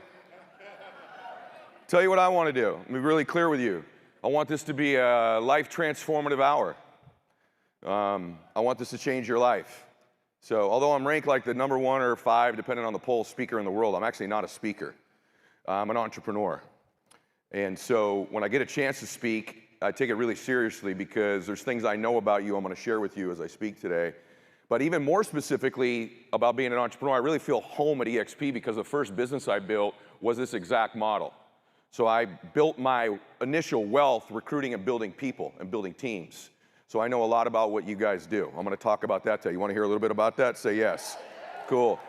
Also, Glenn is a friend of mine and a tremendous leader. You guys are in great hands.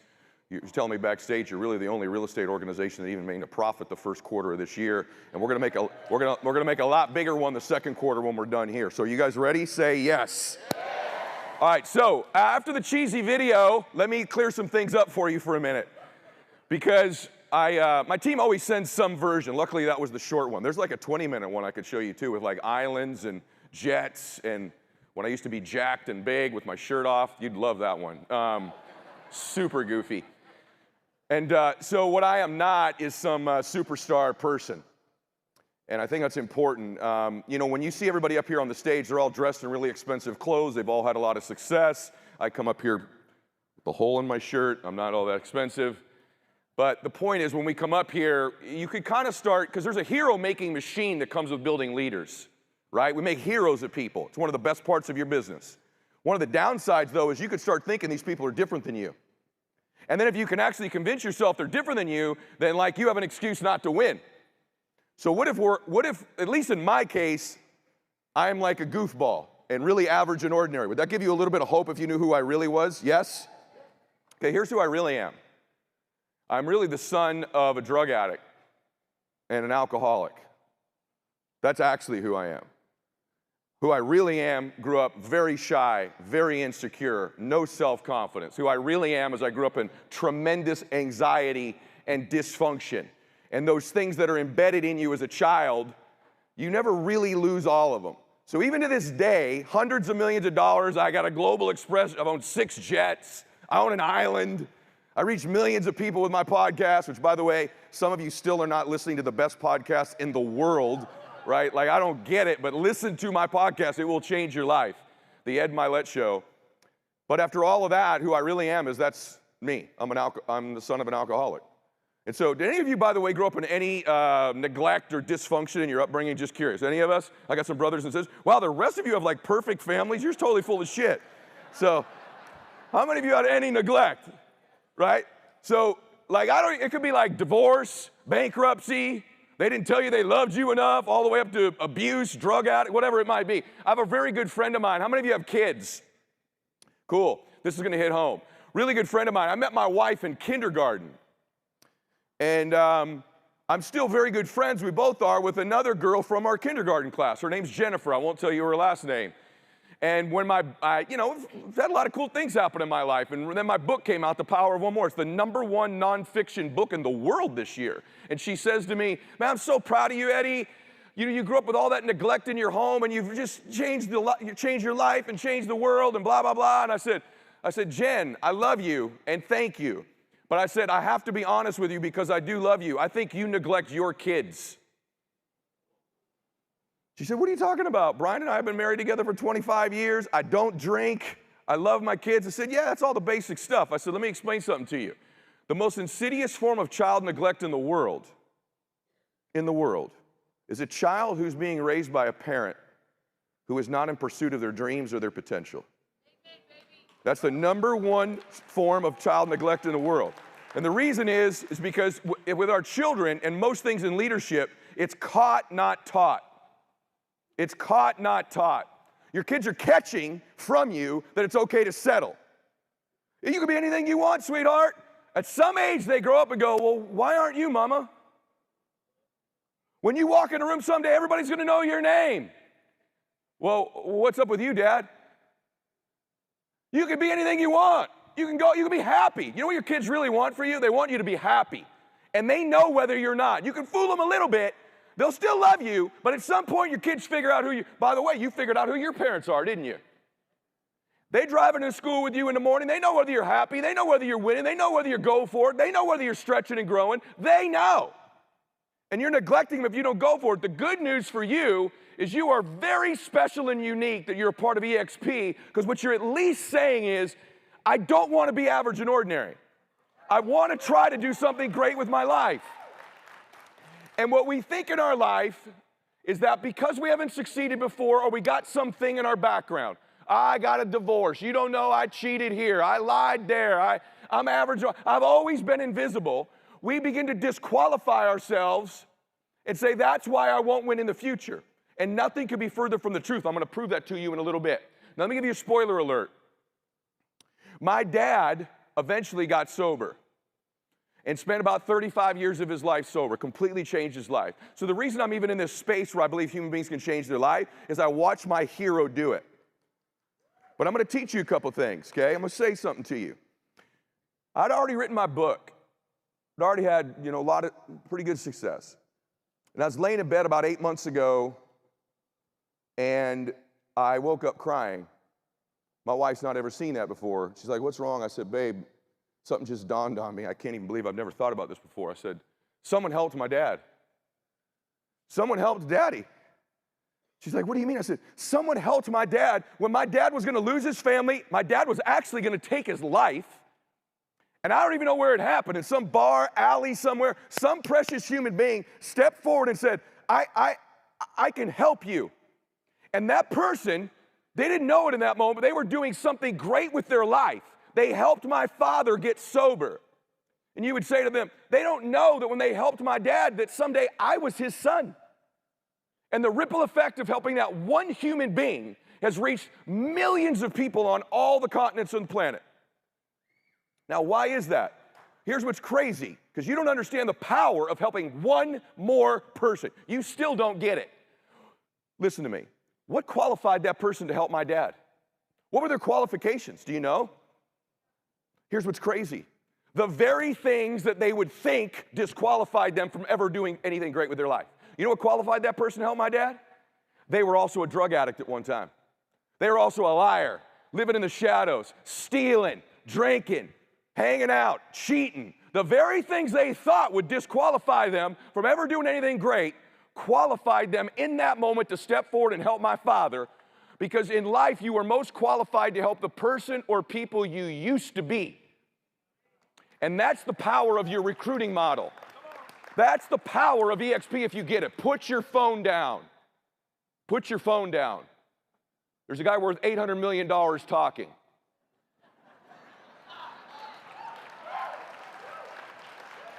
You are most qualified to help the person you used to be. That's the power of this model.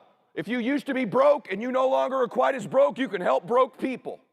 If you used to not have confidence in yourself and you got a little now, you can give it to people who don't have it. You used to not have a dream or believe you could do something, and you do now, you can help people who need dreams. Listen to me. We need leaders with vision to help people with dreams. And you're that person. And you would think, not me, I'm shy, I'm broke, you don't know. Listen to me. That's the very thing that qualifies you. Let me tell you what you don't know about recruiting people here. This is the belief system. You ready? Everybody wants in. They just don't know it yet. If they felt what you feel in this room, if they knew about the recognition, the travel, the awards, the helping of one another, they'd want all of that. They just don't know it yet. So when they're smirking at you, you know that smirk when you're trying to recruit somebody. You know what I'm talking about. You smirk your ass right back at them. You let them know. In your gut, you know, you want in. You want everything. You want all the goodies we got here. You just don't know it yet. That's a fact. And you are one recruit away. You are one recruit away from completely changing your life. Trust me, I know. I've got about 10 of them in my whole life. And those 10 recruits separated me from being broke to being worth millions of dollars. You're looking for 7 to 10 key leaders in your business. Yeah, I know the model. Now, that's going to lead to hundreds and thousands of other people, but you're really looking for 7 to 10 key players. You can't find 7 to 10 key players the next 10 years, something's wrong with you. So this is not a matter of whether you will win here. It's a matter of when, if you stay. Okay? So the power of helping one more person. Here's what's funny. Let me just prove to you one last time, Mr. 800 million, what a goober I am. So I'm in the business of recruiting and building people. And I'm struggling. In fact, I actually made a little bit of money for a while, but I ended up going broke. And so broke that I got married to my high school sweetheart, who was my kindergarten crush. And she literally grew up down the street from me. And I had all these dreams when we were kids. I'd walk her on the beach and say, "Babe, we're going to get one of these beach houses someday." In high school, you know, I'd tell her all these dreams. She'd, "We are?" I said, "Yeah, man, we're going to have this amazing life. And not going to be like your mom and dad and my mom and dad. Something awesome is going to happen with us." And then we got married and reality set in. And about 6 months after us getting married, we had our power turned off. Because I was doing this. And you know, it can be some lean times when you're recruiting and selling on commission. And And then her car got repoed. And then my car got repoed. And that was all bad, but then the power got turned off. Now, that's bad. Then the water got turned off. You don't want your water turned off. So let me tell you what happens. You can't bathe. You can't cook. And so for about a month and a half, every morning I would get up with my new bride, and we lived in an apartment complex. You can picture an apartment, you know, they got that swimming pool, that one shower. There was an outdoor shower there, and we would get up every morning and grab our toothbrush and soap and shampoo, and I would walk down with this girl who I'd told we were gonna live on the beach someday, and I would hold a towel up while she took a shower outside. And brushed her teeth. And then we would switch.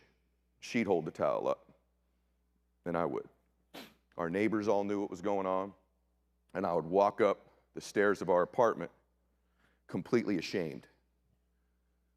What I was doing was I was living a nightmare and going out every day selling the dream. Some of you really relate to what I'm talking about right now. How's everything going? I remember going, unbelievable. When I'd recruit, how are you doing? Like you literally wouldn't believe it. I wasn't lying. And then I made a little bit of money, and I told her, I said, here's why people aren't buying from me. Let me tell you what happened. I drove to LA, I'll never forget this. I ran out of money, and I had to get $20 to go to the ATM to get gas to get back home after this appointment I was gonna have. And I was praying literally, Lord, please let there be at least $22 in there, because if there's less than 20 in my account, it won't spit out any money because it only spits out 20s. And there was 17 bucks in there. So I couldn't get any money out of the bank. So before my appointment, this is a true story, just to give you a little bit of hope. Before my appointment, there's a McDonald's here and a Chevron here. And I spent 30 minutes at that Chevron begging for money for gas. No one would help me.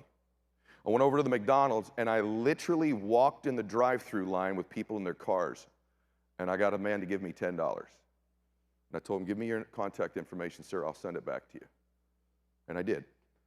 I got in my car. Back then, I don't know anybody old in here enough to remember, but I drove a Honda CRX. Anybody remember Honda CRXs?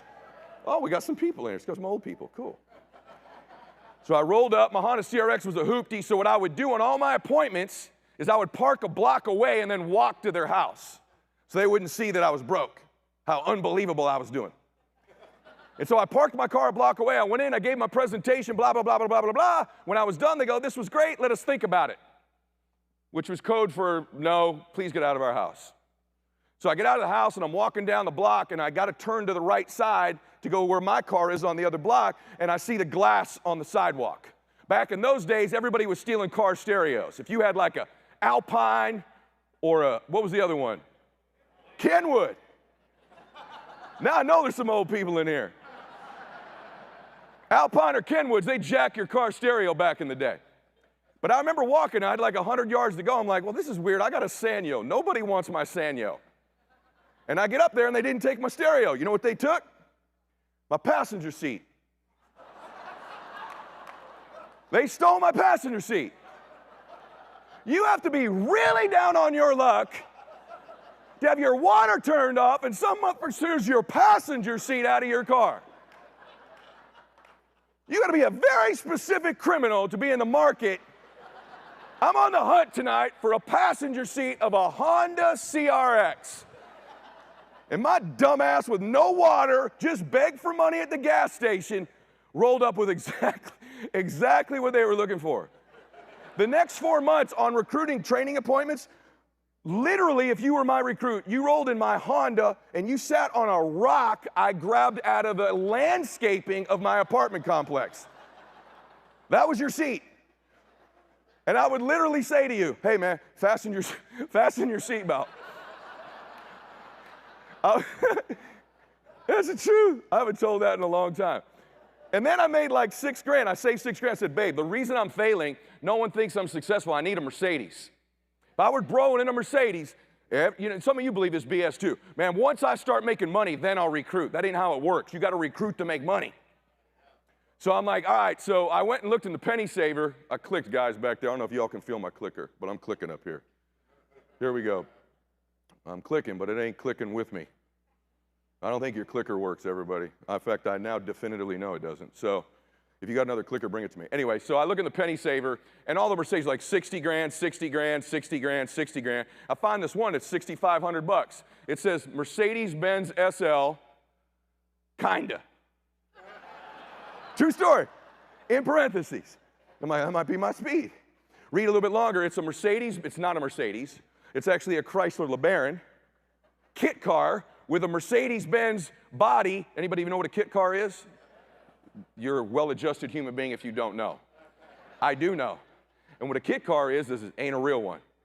This is a Chrysler LeBaron, and they weld the body of a Mercedes onto it, so you got a fake Mercedes. That's what this was.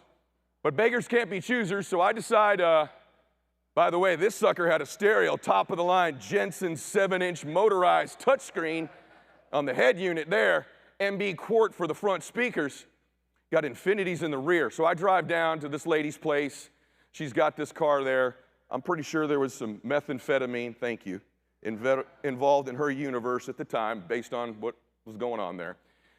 And I said, tell me about the car. She goes, look, I'm just going to shoot straight with you. You can fool about 50% of the people.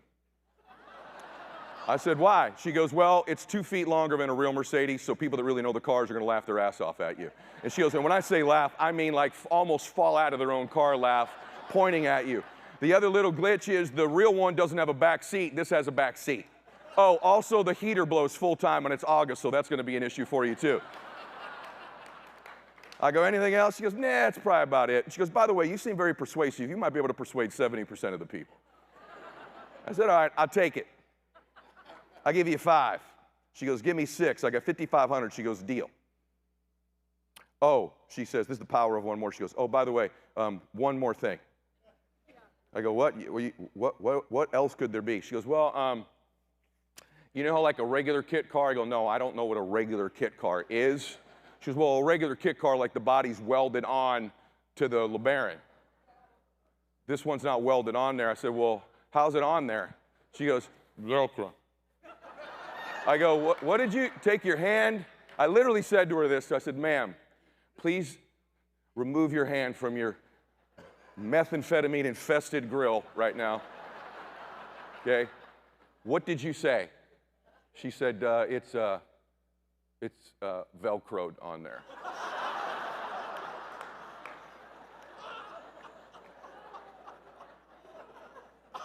I said, wait a minute. So what you're telling me is I have purchased a fake Mercedes Velcroed together with the heater blowing vehicle from you. She says, yes, honey, you have. And she goes, oh, by the way, one other thing.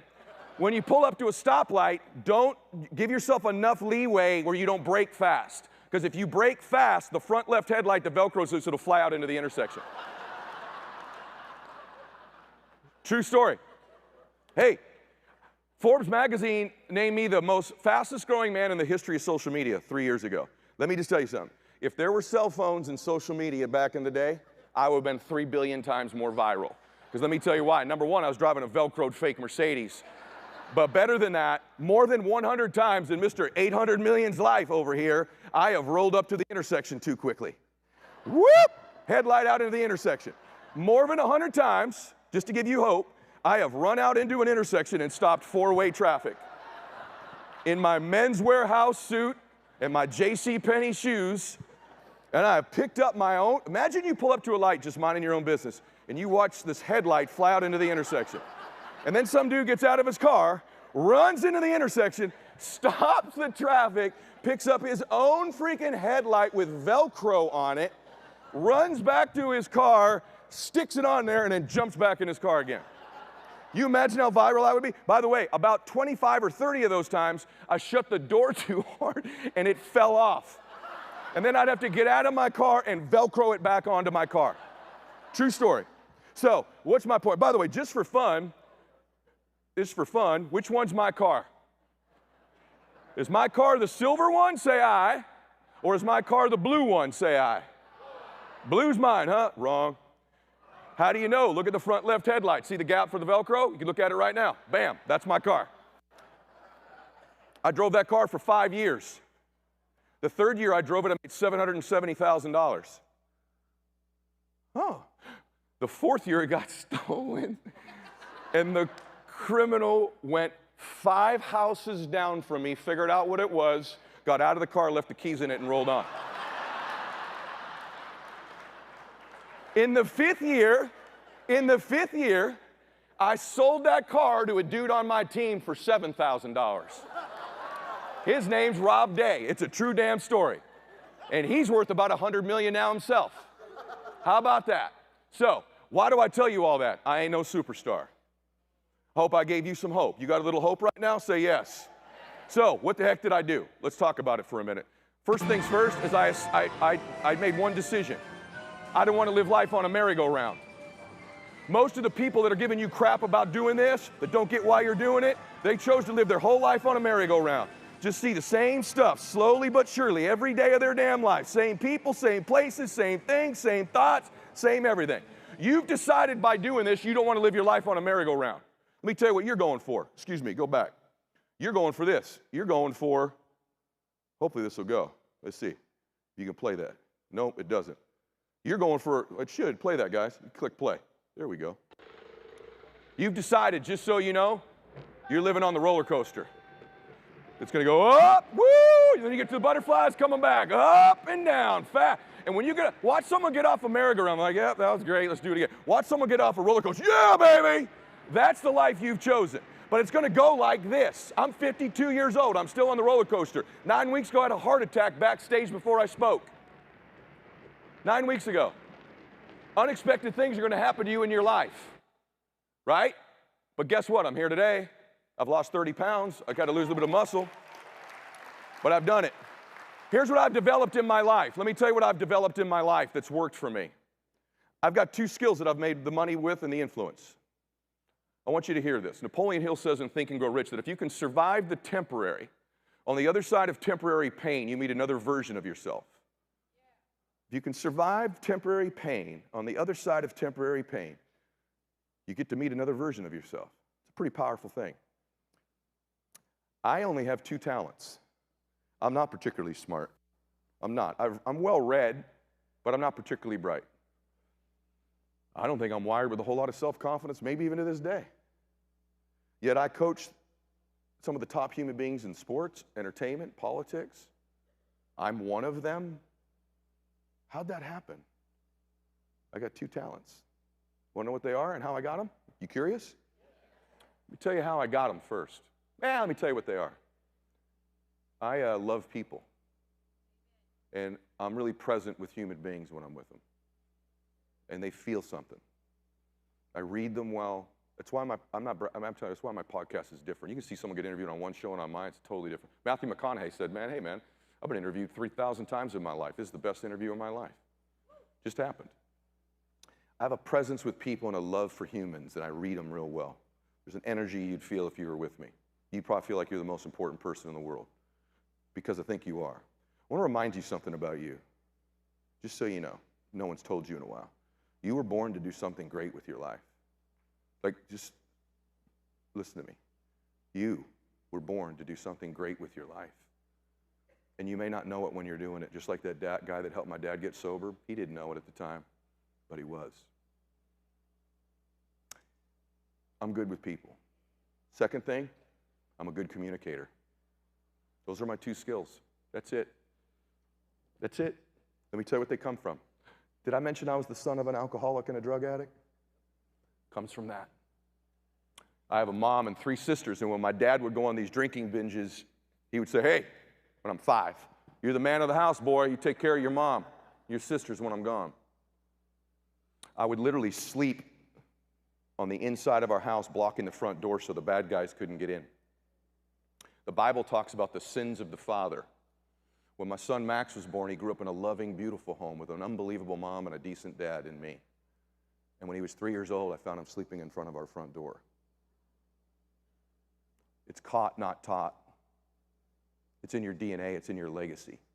Whether you're happy, whether you win, whether you're prosperous. So when my dad would come back, I would have to read my dad when he would come through the front door. I had to read his physiology, his language, his tie tied. I didn't know whether he was drunk. Because if he was drunk, I would say, Mama, go upstairs and take a bath and take Mimi and Andrea and Erica with you. And I would be left downstairs with this man. I will never talk about what would happen when I was left down there with him. Never will. But I would have to read him. So I became unbelievably present with people in that moment. Little did I know God was giving me the gift of that terror and anxiety and worry that he was developing in this little boy, the greatest gift he would use in his life to reach millions of other human beings. On the other side of that temporary pain, as a grown man, I would use that skill to change lives and to make lots of money. The second thing that would happen is if my dad was drinking, Mama would go upstairs. And if he was sober, we would just have dinner. But most of the time, if he was drinking, I would have to then talk to him and change his state and his physiology. I say, Daddy, yeah. My whole goal was for him not to get to the liquor cabinet. Because if he went to the liquor cabinet, even though he was already drunk, my dad would have 8 Beefeater gins back to back. Well, I thought every dad did that. In fact, in baseball, I wore number 8 my entire career because of that. I was familiar with 8. I see 8s everywhere because of that. So if he was, I had to try to get him away from there. And so I would tell him, hey, Daddy, yeah, how was your day? That's all right. I'd say, well, I hit a home run in baseball, and I hit a triple to left center. I got a 93 on my spelling test. You did? Yeah. Where'd you hit the triple? I was left center, and I slid in head first. Jimmy's tag was late. It was? That's awesome. So did you have any good meetings, Daddy? And I would get him over to the couch. He goes, well, one of them was. And if I could get him there for an hour or so, he'd sober up, and nothing bad would happen. And I could have Mama and my sisters come back downstairs. Those 2 skills, that surviving that temporary pain. See, all pain is temporary. Everything in our life is temporary, with the exception of our souls. Even our bodies are temporary. I was with my father when he passed away. I was holding him in my arms 2 years ago. And I watched my dad leave, even though his body was still there. It's all pain's temporary. If you can survive it, and you can know that, on the other side of every pain you go through, you will develop new versions of you. This market's not real good, is it? Some of you will quit because of it. Some of you won't recruit. Some of you will make excuses. Some of you will go, nope, I'm gaining market share right now. I'm going to cash all the checks in 2 years when things turn around. Because on the other side of this temporary pain, you'll meet something. I've developed the ability to... What would be a... Well, I'll go back. Sorry. I can't get to my slides, guys. There we go. Here's what I've developed in my life. I've developed responsibility. Responsibility doesn't mean that, hey, it's your fault, it's my fault, none of that stuff. Responsibility means this, that you intuitively understand that you have an ability to respond to what life gives you. An ability to respond. It's the more human you are, the more alive you are, the more you have an ability to respond to adversity, to difficult times in your life. Let me give you an example. By the way, one of the things I worry about in our culture is both political parties are constantly telling you, your shitty life isn't your fault. You're a victim. It's someone else's fault. It's those guys. It's the ones coming across the border. No, it's the white guy. No, it's the Democrat. No, it's the Republican. They're constantly telling us we have no responsibility over our lives, no matter what party you're a part of, and I'm not political at all. I can just tell you straight up, all of that does not serve humanity. It strips people of their humanity. It strips people of having a chance to do something great with their life. So listen to me. Listen to me. You take a person here, and if I shook them and they didn't respond, you go, wait a minute, what's wrong? When I poured water on them and they didn't respond, and then I gave them a defibrillator and they didn't respond, your conclusion would be they are what? Dead. So to the extent that you can respond is the extent that you're alive. And what I've done in my life is I've decided and developed the knowledge that I have an ability to respond and that there's always a way. There's always a choice. No matter how bleak, how dark, how bad, how horrible it seems, there is a way out. There's always an option. God will always give you a door out if you're looking for it. You've got an ability to respond. Say amen to that. Yes. How do I know? How do I know? Let me just tell you something. I'm walking on the beach with my wife at that time, back in the day. And I remember coming back to the house. My dad was sober then. And by the way, only my dad, this is hilarious. My dad got sober on 4/20. Dead serious. Only my old man's sobriety birthday. And we never celebrated his real birthday, April 11th, ever again. Every year we celebrated on 4/20. But I was walking on the beach and I came back. I said, hey, Dad, I want to live. I keep telling Christiana, I'm going to get her one of these beach houses. Who are these people that live on the end of the earth? How do you get there? That's how stupid I am. It's not the end of the earth. It's the end of the continent, but whatever, right? My dad said, I don't know. I've never met anyone who lives there. I don't know. They probably had to screw some people to get there, though, which I found not to be true. And I finally figured it out. Listen to me. When you find a family that's rich or happy, some point back in their lineage, some point, they weren't. Let me say it to you again. You find a happy family, some point back generationally, they weren't. You find a rich family, some point back in their lineage, they weren't. Until the one shows up. Until the one. In every family, there's one. There's one person that shows up and goes, no, it stops with me. I'm going to change my family tree forever. My mom and dad aren't going to live like that. The world's not going to have theirs. In my family, in the Mylett family, I'm the freaking one. I got up early. I took all the no's. I'm the one begging for money at the gas station. I'm the one who took the hits. I'm the one who went to all the meetings when everyone said I was crazy. I'm the one who kept believing. I'm the one. And you know what? It's never who you think it is. No one in my family would have picked little Eddie to be the one. None of my friends in high school would have thought I'd be. Ask anybody I went to high school with. There's nothing in me ever that would make you think that. But the Mylett family, forever, we think different. The world doesn't have their thumb on the Myletts anymore, man. We go where we want. We call the shots. You got to be the one in your family. Listen to me. You got to be the one. And most of us that are the one never thought we were. Never believed we were. But I loved my family so much. I don't want the world to put pressure on my mom anymore. My mom's had enough stress in her life being married to my dad all those years. I don't want my children to worry like I worried. When I'm gone someday, I don't want my great-great-grandchildren to ever have to deal with what I did. I want them to someday go, who's that a portrait of, great-grandma? That's your great-grandpa, Eddie and Christiana. They changed our family forever. That's what I want for you. In fact, there's actually a term for it. There's a doctor named Dr. Broderick. Here's what she calls the one. A transitional character. A transitional character is one who in a single generation changed the entire course of a lineage. The changes might be for good or ill, but the most noteworthy examples are those individuals who grew up in an abusive, emotionally destructive, or poor environment and who somehow find a way to metabolize the poison and refuse to pass it on to their children. They break the mold. They refute the observation that abused children become abusive parents, that the children of alcoholics have to become alcoholics, that poor children become poor adults. Their contribution to humanity is to filter out the destructiveness out of their own lineage so that the generations downstream will have a supportive foundation upon which to build productive lives. That's you, baby. That's you. If you stay long enough, that's you. And you happen to be in a company that gives you that opportunity. Now, there's going to be some stuff happening to you. Let me tell you what's going to happen. You're going to have haters. You're going to have critics. You ever heard the term on social media? Everybody always says, hey, you'll never catch criticism from someone doing better than you. You ever hear that? Let me tell you something. That's a lie.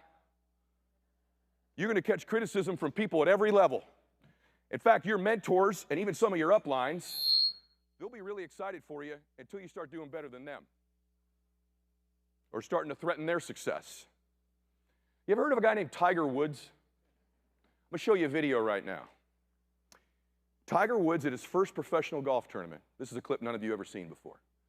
He's being interviewed by a guy named Curtis Strange. Curtis Strange, I like Curtis. I know Curtis. He's actually a broadcaster for CBS right now. He's a really great player. He's in the Hall of Fame. He's won 2 majors. Won the US Open twice. Really good player.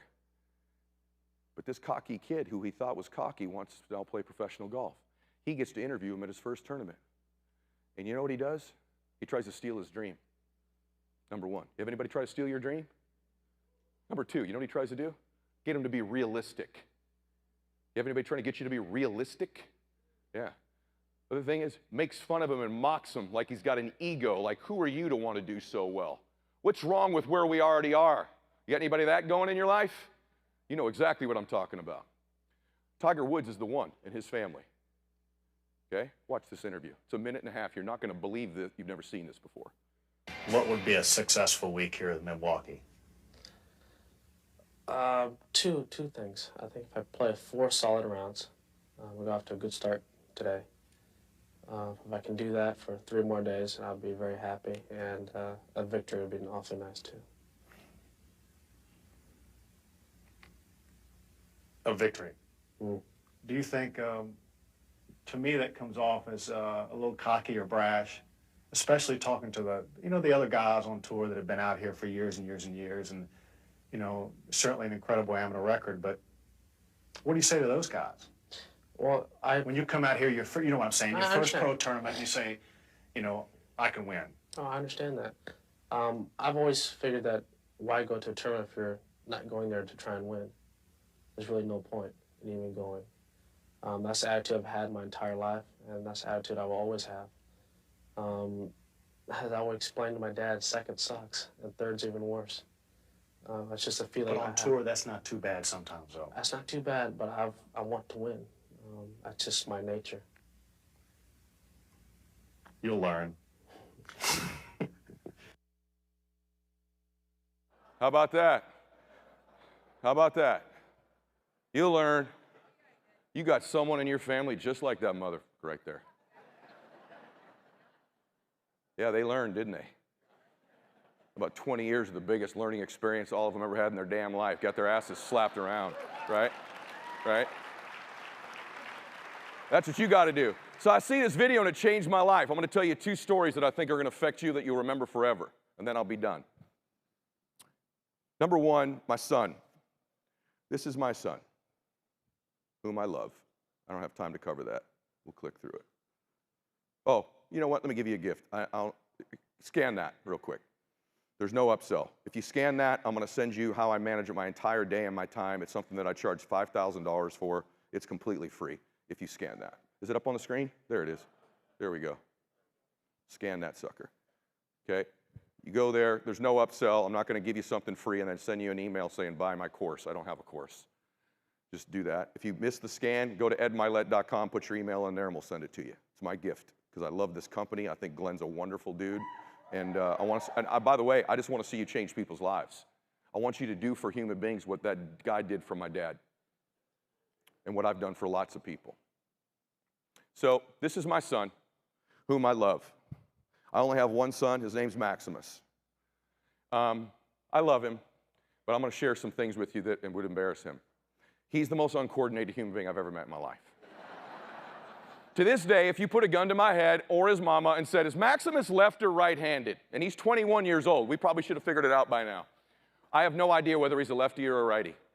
Let me tell you why. In baseball, if I put a glove on his left hand, he would still wear a fly ball right in his face. Bam! We'd switch the next year to the other hand. Bam! He struck out 64 times left-handed when he was 9, 63 times right-handed. In flag football, any of you that have kids that play flag football, my son was the blocker. You know what that means. Don't give that kid the ball. Okay? Basketball, played a whole season of basketball. Actually, 3 seasons. He scored 2 points in 3 seasons. And here's the one that he scored. He went up to grab a rebound, missed it, turned to run back the other way. The ball bounced off his head, went back into the basket, and he runs down the court like freaking Jackie Moon or something like he had scored. Played golf, lefty, righty, lefty, righty. In fact, for a long time, in the same golf bag, he would have some left-handed clubs and some right-handed clubs. And it just dawns on me as I look at this picture, look how he's standing. That you know anybody with any coordination who stands like this for a photograph. What is he doing? So we finally settled on golf, and we moved to the desert. So I want you to picture this. And you can see in that picture right there, I was probably dabbling in a little bit of creatine at the time. Let's just call it creatine. And and that's very little creatine, quite frankly. There's some other photos I could show you where there's a lot of creatine. Anyway, I'm transparent as anybody you'll ever hear speak. So we decided to settle on golf. Well, where we moved, it was all professional golfers and their sons. So here's what you got out there. You got Mr. Creatine. I'd mainly wear a tank top. I got tattoos. I'm jacked. My son's wearing ragamuffin golf clothes with used golf clubs, and we're playing against Joe Blow and his son. They got matching Ricky Fowler outfits. The dad's won on the PGA Tour. The kid's got 3 golf instructors, a fitness guy, a massage therapist, a chef. Max has me. So we played for 3 years on this tour, about every single Saturday. And I did this because you could caddy for your son, and I'm busy, so it was 5 hours with my precious son. We finished last in every tournament for 3 years. When I say last, I mean last by a mile. This is a true story. If you don't believe it, my son tells it on my podcast. And so we had finished last every year. And by the way, it got to the point where we didn't even try to win. I would literally tell Maximus, hey, Max, you know, Dad, when you get out of the car to warm up, I'd say, you know, Daddy won't love you anymore if you win today. And I won't love you any less if you lose. He goes, I know, Daddy. And he would kiss me and go out to the course. When he would get home, his mom would never ask him, what did you score? It was always, did you have fun? Max goes, man, Daddy and I had so much fun. We talked about birds, and we talked about grass, and what I'm doing at school. And he's such a sweet boy. He'd tee off and top one right in the lake. Okay, hey, Dad, we're having fun. I'm like, yeah, Max, we're having freaking fun, right? And the other kid would like bomb one. Good shot, Jacob! And they're just looking. I'm like, you know the object here, right? So we played for 3 years. We're halfway through the 4th year. This particular day, our life changed, and your life could change right now. Let me tell you what happens. By the way, well, I'll tell you what happens. We played 9 holes. Max is 11 back. He's in last place by 11 shots. And we're way behind because Max is playing so bad. And so at this tour, when you make the turn at 9, you grab a sandwich and a drink and you keep going, the kids keep playing. Well, that day, the sandwiches were over there, and I'm not exaggerating. The next tee box is over there, and we were behind. And a life-changing moment happened. One of the dads who has won on the PGA Tour, and his dad has won on the PGA Tour, says this. He goes, hey, the other 2 boys, hey, guys, you guys go get over there and hit your tee shots. Max, he'll go grab your lunch. He's out of it, and he doesn't give a crap. And I watched my son shoulders hunch over like they normally do and start to walk. I said, stop. I'll give you the clean version because I think there's some Christian folks in here, okay? I said, stop. I said, what the fuck did you just say to my son? Don't you ever speak to my family like that. Ever. You understand me? Ever. Oh. I said, listen to me. Here's what we're going to do. You guys go get your tee shot. Max, you stay with me for a second. We'll be right over there, and I'll grab the food. I said, Maximus, come here. He goes, yeah, hey, yeah, Dad, yeah, we're having fun. I go, come here. Come here. Come here. And I grab him. I go, listen to me. We're going to fucking win today, Max. We're winning! But, Dad, what about, you know, we're having fun. I go, listen to me. Winning is more fun than fun is fun. Max, winning is more fun than actual fun is fun. Dad, I go, this shirt sucks. You got another shirt? What I'm trying to do is change his state. He had a gray shirt on. I go, he goes, I got a blue one. I go, give me that. Take that shirt off. I go, here's your blue shirt. Max, this is the winning shirt. And I start anchoring and triggering that we're going to win in him. I said, we're going to win, Max. We're going to win. We're going to win. He goes, okay. I go, listen to me. We've never done this before. You take no practice swings. We're not dicking around here. And I will tell you what club to hit, and you will hit it because you've got a great swing and you're a great player. My son would hit balls 2 hours before school every day and into the dark every day. And watch this, by the way. My son didn't have a bad golf swing. That was him warming up that day. He goes, okay, Daddy. I said, hit the driver, go get it. He walks away, and I watch my precious boy, shoulders hunched over, like he always walked, and I'm walking to get the sandwich. I'm like, God damn it, what did I do? Possible assault. I've scared the hell out of Max. We're definitely losing again. And I remember watching my son walk up, and he's so uncoordinated. You know, normal player just tees the ball up.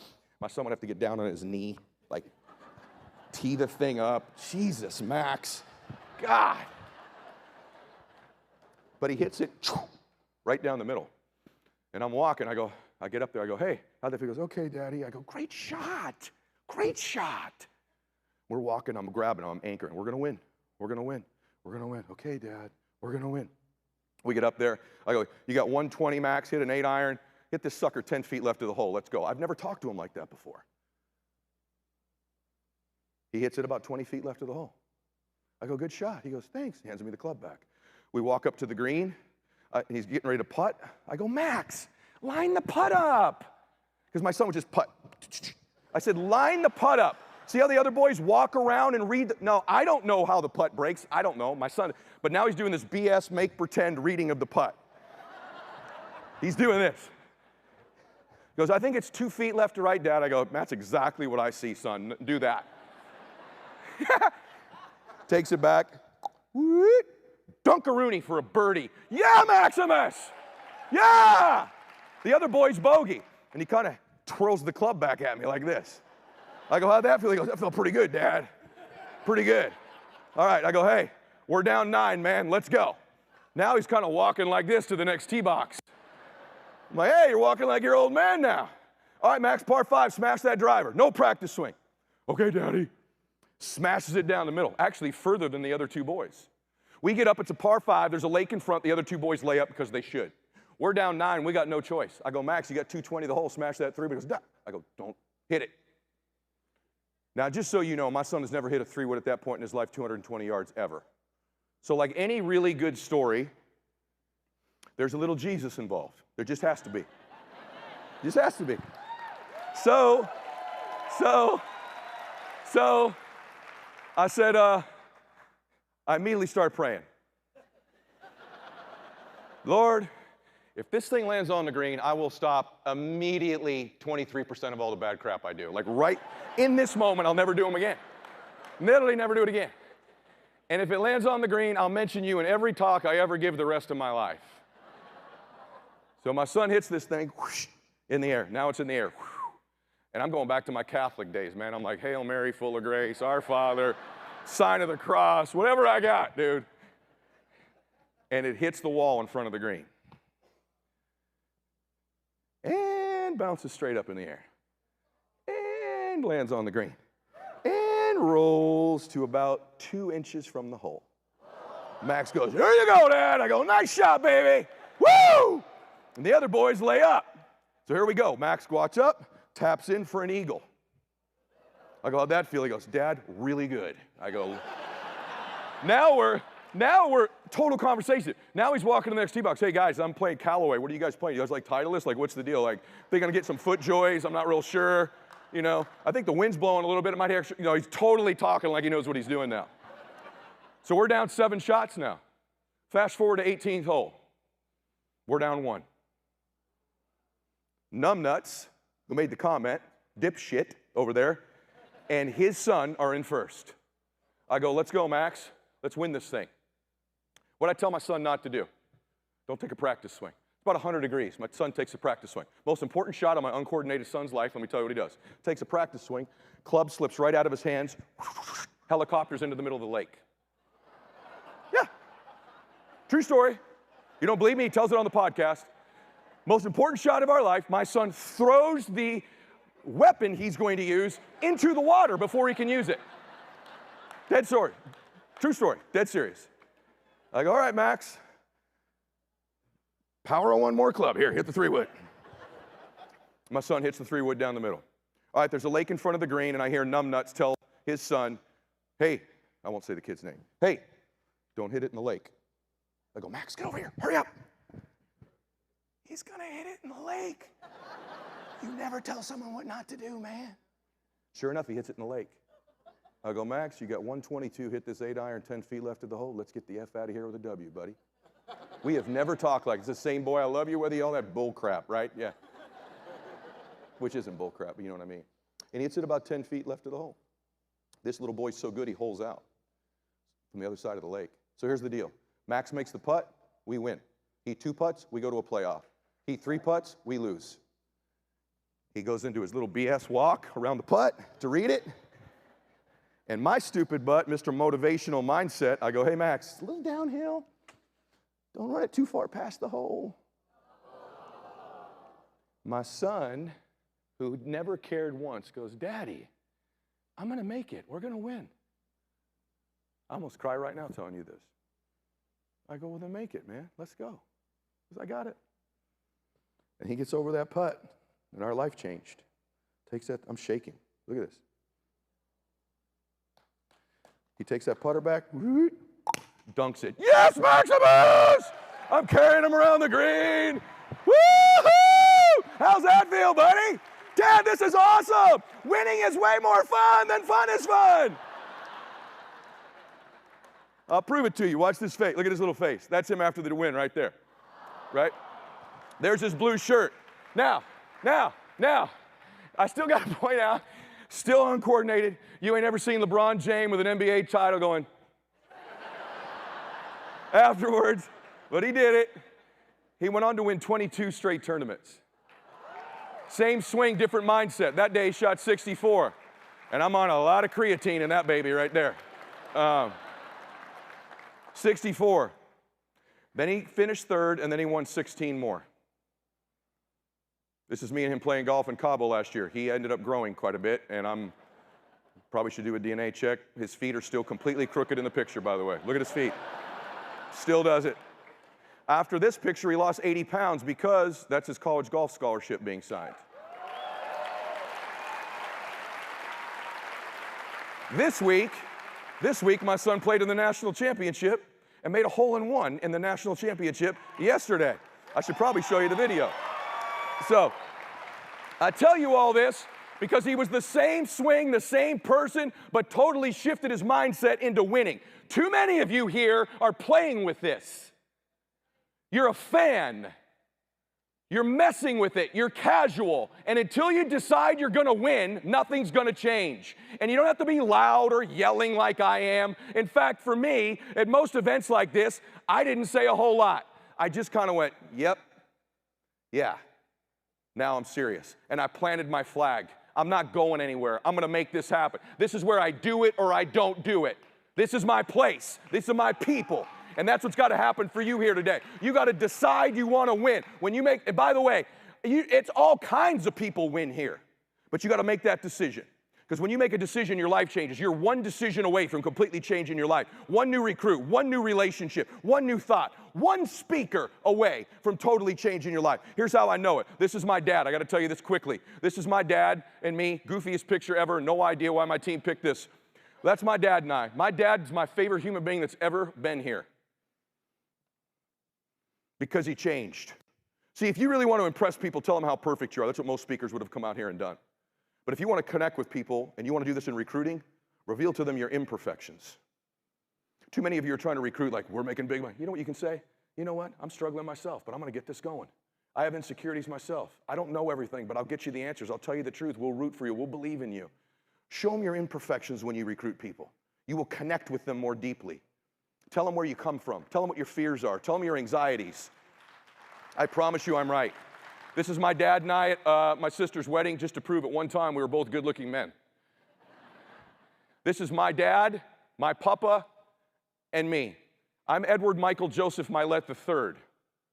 Papa there in the middle is Edward I. I want you to take note first of what my dad's wearing, which is his patented white golf shirt and glasses. My dad had no money. My dad played golf on my dime. Papa, on the other hand, was the man who believed in me when I was young. Did you have anybody when you were really young make you feel special, like you were the special one? Picture their face right now. A teacher, your mama, your daddy, a grandma, a coach. Prove them right, because they were right. If they've passed away, honor them with who you become. A week after this picture, Papa died. It's the last picture I ever took with him. Papa has a 4th grade education. You wouldn't be impressed with that.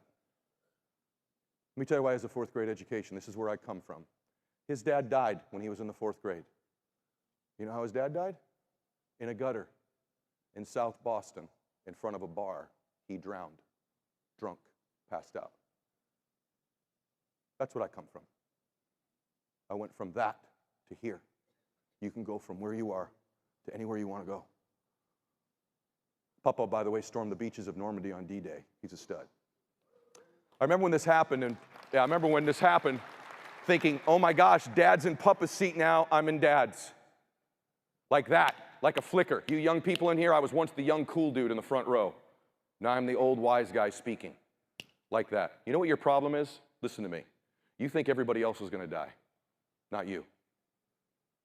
You know it's probably going to happen, but you don't really believe it's going to happen. So you're going to get around to winning. You're going to get around to making your dreams come true. You're going to get around to making memories. You're going to get around to giving your best. You're going to get around to getting closer to God. You're going to get around to making those things work. You're going to get around to being happy until you can't get around anymore. This is me and my dad golfing. My favorite thing to do in the world was to sit in a golf cart with my dad for 5 hours and be with my best friend. He knew everything about me. I knew everything about him. We didn't agree on a whole lot either. That day, my dad, who has the exact voice I have, a deep voice, that day went, thumbs up. I'm like, well, you need to go to a doctor Monday, man. He did. Tuesday, he had a 12-hour surgery to remove a tumor the size of a football that had been growing in him for 8 years that he didn't know about. He was diagnosed with liposarcoma, very rare cancer. And when he got the cancer, I'll never forget, my dad said, hey, listen, I'll fight this thing once. I'm not shriveling up. I'm not getting all wrinkled, not losing my hair. I'll fight this once. If it doesn't happen, that's it, I'm out. That's not what happened. My dad had surgery, chemo, radiation, proton therapy, chemo, surgery, experimental chemo, over 8 years. And I would say, Dad, why are you putting yourself through this horrible suffering? My dad said, Eddie, I'm not suffering. I am in pain, but I'm not suffering. Suffering's something we choose. He said, Eddie, remember this, please, so you don't have to get sick. You will only understand the power and the blessing of having one more day until you're threatened with never having one again. I'll do anything to have another day with your mama. I'll go to another chemo, another surgery, more pain to be with your mama. To me, to get to spend another day with you, we could no longer golf again. So I taught my dad all these visualizations of how to visualize he and I playing golf that I teach in my books. He said, for me to get to my granddaughter's wedding, to go see my grandson Jacob play another football game, I'll do anything for one more of those. They're so precious. That's my dad about 3 years into chemo. He wore his golf shirt and his glasses every day. He couldn't play. And he started to shrink and shrivel, and he lost his hair. And every time I would see my dad, I would know I'm losing my best friend, my father, my hero. I'm losing him. If your parents are still alive, even though that may not be happening, listen to me. You're losing them. I had the blessing of God showing me it physically. Your children are losing you. The world will lose you. This is a year later.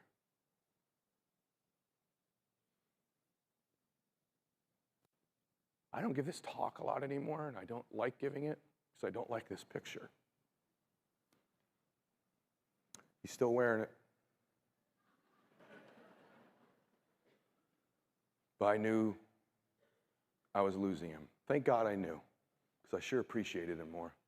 I sure listened a little closer. I sure picked up the phone when he called and didn't put him to voicemail. I sure figured out what really mattered, which is not a jet. In fact, my jet was parked a mile from my dad's house. He could walk to it. You know how many times my dad ever flew on my jet? 0 in his life. I said, Dad, let's jump on the jet and go to Maui and play golf. He goes, why would I go all the way there? I can be with my son in Chino. We can play. My dad was unimpressed with my wealth, my houses, never told anybody about it. It was always in the golf cart. You helping people? You being good to Christiana? You making sure you're getting time with the kiddos? You calling your sisters? What kind of a man are you? What kind of money do you have? What kind of a man are you? Okay? This is my dad in the hospital. I got 4 minutes left. This is my dad in the hospital during COVID. First, take note of what he's wearing.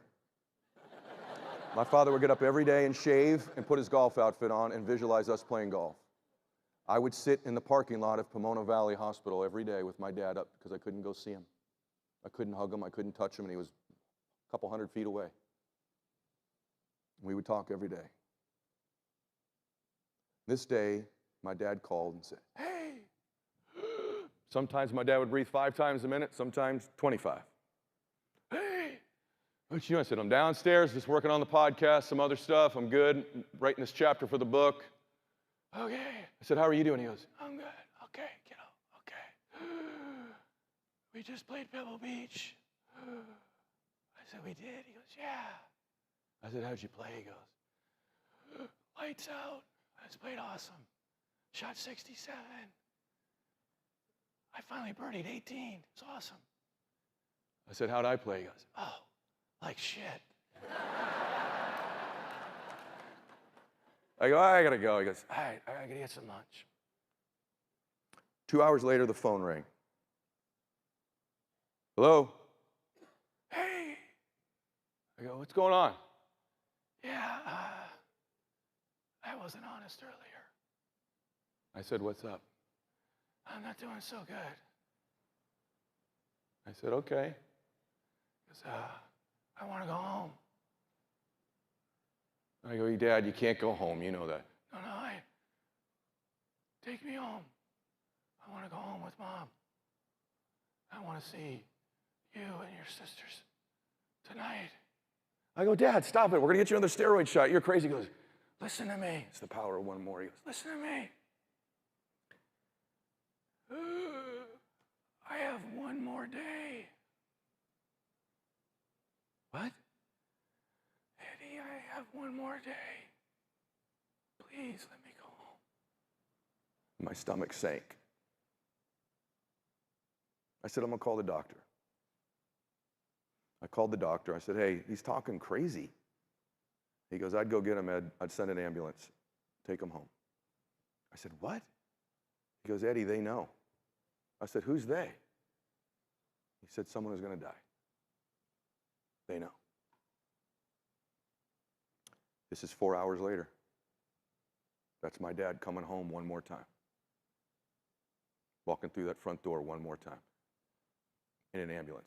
By the way, you're going to come home one more time someday. Your husband, your wife, your mom, your dad, you will someday come through that front door one more time. Who do you want to be when you come through that door? What do you want to accomplish, seen, felt, experienced, tried, done, contributed? Who do you want to be in that one more day? It's coming for you at some point. That's my mom right there. His high school sweetheart, his wife of 50 years, watching her husband come through the door one more time. The staircase to her right that you can see there is the staircase I would send her up when I sat at that front door as a little boy. That's the same front door of a man I was terrified of would come through. A totally different man came through that door 35 years later. You can come home a different person someday. You can totally change your life. I'm in this space, I'm giving this speech, I write my books, I do my show, because I know human beings can change, because I watched my father do it. Right left of that paramedic is the liquor cabinet that I used to try to get him to avoid through the hallway. Totally different man came home. Who do you want to be? This is my father with one more hour left, and I'm holding his hand. He's still wearing the same clothes. My father refused to take morphine for the excruciating pain because it would violate his sobriety. About 20 minutes after this, I'm holding his hand. My dad goes, I'm so proud of you. I can't believe God gave you to me as my only son. I love you. And he closed his eyes. I've never said this, but I feel family here, so I'm going to tell you something. I got into the bed with my dad. And I held my dad like he held me when I was a little boy. One of the most beautiful moments of my life. Got to hold my dad. This man I was terrified of. And it made me think, who do I want to be in this moment when my children are gathered around me? What do I want them to know about me? Who I became, what I did, who their dad was. Who's Christiana going to think her husband was? My sisters. Who do I want to be when I've got one more hour left? And about 20 minutes later, he took one more breath. And he was gone. And his temporary pain was over. And I was a different version of me because of his pain. See, the other thing that's going to happen is if you'll survive the temporary pain is it will change the people around you for the better. And my dad did that. Who do you want to be in those moments? Who do you want to have become? What do you want to have felt? Because here's how I feel about my dad. You know where my dad is? By the way, I should show you this really quick and then I got to go. I found hundreds of these on my dad's bureau. You know what these are? These are all the people my dad helped get sober, their sobriety birthdays. That's just August right there. My dad paid it forward. Thousands of other people. See, my dad helped thousands of other people. I never knew it get sober. Prisoners, you name it. At his funeral, prisoners spoke, people from every background. Ed Mylett changed my life. First time I've ever heard Ed Mylett change my life, and it was my dad. He paid all those people back. See, my dad's in heaven. See, I have this really interesting feeling. I'm going to share this with you last. All I want to do is go to heaven. Now, as a Christian man, that means I want the Lord to say, well done, good and faithful servant. Get your butt in here. But I actually have a hallucination. I want to leave you with this thought. Who do you want to be in those moments, and what do you want your life to have amounted to? And by the way, I promised you in the beginning this would be a life-altering, transformative hour. I'm hoping that's been accomplished at least a little bit. You're a little different, a little thinking different, maybe shifted a little bit. Is that the truth? Give me some love at least so I feel good. All right, good. Now, it's all right. You don't got to stand. No, you don't got to stand. You don't got to stand. So, when I get there, I think you get introduced to the woman or the man you were born to be. I think God goes, hey, let me show you the image and likeness I made you in. And when I get there, I'm going to go, hey, man, I've been chasing you all my life.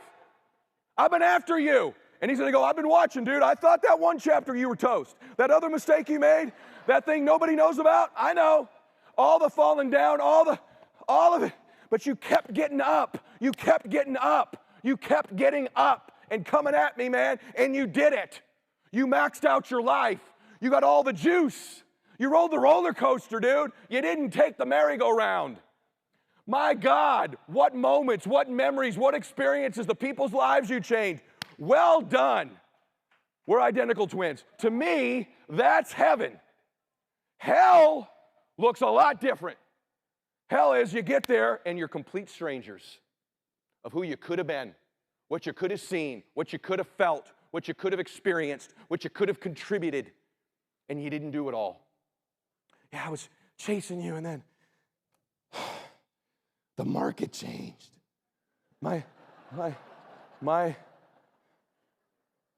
Someone quit on my team. This deal, I needed it, and it didn't. The one thing didn't come through, and that guy said he was going to do this with me, and then he's in the witness protection program. I can't find him. You go, yeah, I was watching. You got up the one time. You got up again. And then you just kind of laid down. You got on that merry-go-round again, like everybody told you should, to be realistic. You'll learn. You'll learn. Problem is, you don't get another one of these. That was your only one. There's no power of one more life. There's only everlasting life. You don't get another one of these. What happened? And if you're honest, your answer would be, I was scared. I was scared. I lived my life afraid. Afraid of what I might not be good enough. Afraid I wasn't enough. Afraid of what people would think and say about me. Afraid of making a mistake. Afraid of offending people. Heck, I might have even been afraid of succeeding. But I lived my life afraid. That's hell. My hope for you is that after this hour, you firmly and completely decide in every way possible that you're going to go to heaven and that you deserve to be there. And I want to remind you of what I told you in the beginning. You were born to do something incredible with your life, and the final chapters have not been written. You and God are the authors, and you could decide today to grab the pen of your life and just decide, just shift. I'm going to start writing some new chapters. I'm going to start walking, talking, thinking just a little bit different. The world's going to see a little bit different version of me because this pain I'm going through, I'm going to get another version of me out of it. I'm going to get something for my pain, and I'm going to go to heaven. All right, God bless you guys. Thank you so much for your time. Have a great rest of your conference. Thank you. Thank you. Thank you. Thank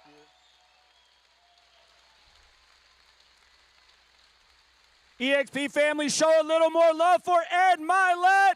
Ed, we thank you for being the one. We thank you for changing so many lives. We thank you for being part of our eXp family here today. eXp, don't leave your seats. We're going to exercise the power of one more. Welcoming to the stage now to close out day one general session, our eXp agents, Monica Weekly and Carlos Puckering.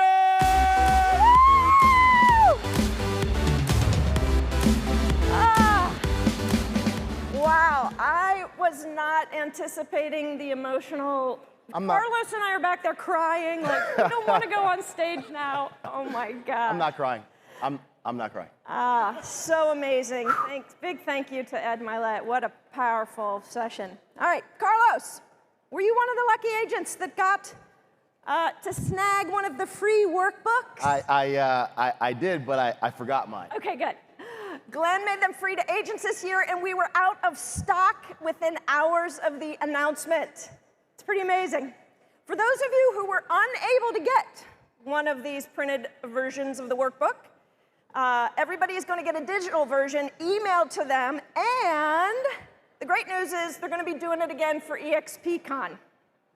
Now, guys, I know we're in the middle of Shareholder Summit, but being at an event like this makes me even more excited for the next one. Who's more excited for the next one? Speaking of which, we are thrilled to announce that eXpCon will be taking place once again in Las Vegas, Nevada on October 2nd through the 5th. Now, this is your chance to take advantage of one of the incredible on-site deals, $499. Is that a good price or what, guys?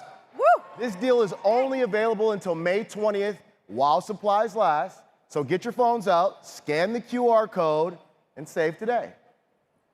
Awesome. Carlos, tell me why you love coming to these live events. What is it for you? It's the crying. No, seriously. I didn't expect to be doing that much crying back there. But honestly, it's the excitement. It's the camaraderie. It's the connections. Yeah. Just feeling the inclusion and really that entrepreneurial spirit that was brought to the stage right here today. I mean, it's a little gumbo. I agree. I mean, the proximity to these amazing agents that are willing to open their playbook, be transparent. There's not another place that I've ever been that's like that. We talked about that. Yeah, for sure. And just how connected you feel. You know, we're on islands at home a lot of times. So you come to these events and you really feel connected to eXp, to what we're doing, the bigger mission. And that's what I love about being at these events. eXp is the place to be. Okay, guys, so many exciting events to come. We still have 1.5 days of this Shareholder Summit. If you're looking for something to do tomorrow, I encourage you to consider attending an exclusive mastermind training workshop by worldwide experts, agents and leadership coaching, Haas Pratt and John Cheplack. It's going to be awesome. So many, to you. I was hoping they didn't make me say Cheplack because I was practicing that and it wasn't working. There's so many incredible sessions, so much to choose from, but I'm confident that whatever sessions you guys attend, it will be the best decisions for your career, like being at eXp. Now, before we break out for lunch, we want to give our sponsors a huge thank you. Come on, guys, let's give them a thank you. Woo! All right, for putting on such an incredible event. Thank you so much for your support. Now, we have an action-packed afternoon breakout sessions planned, so don't forget to use your eXp apps. I got mine. I've been using mine. It's been giving me all the alerts so that you know exactly how to plan out where you want to be. And all right, that's a wrap for today's Shareholder Summit Day 1. Thank you guys for joining us. We'll see you back here tomorrow at 2 o'clock for day 2 of the general session. Go get some Kleenex.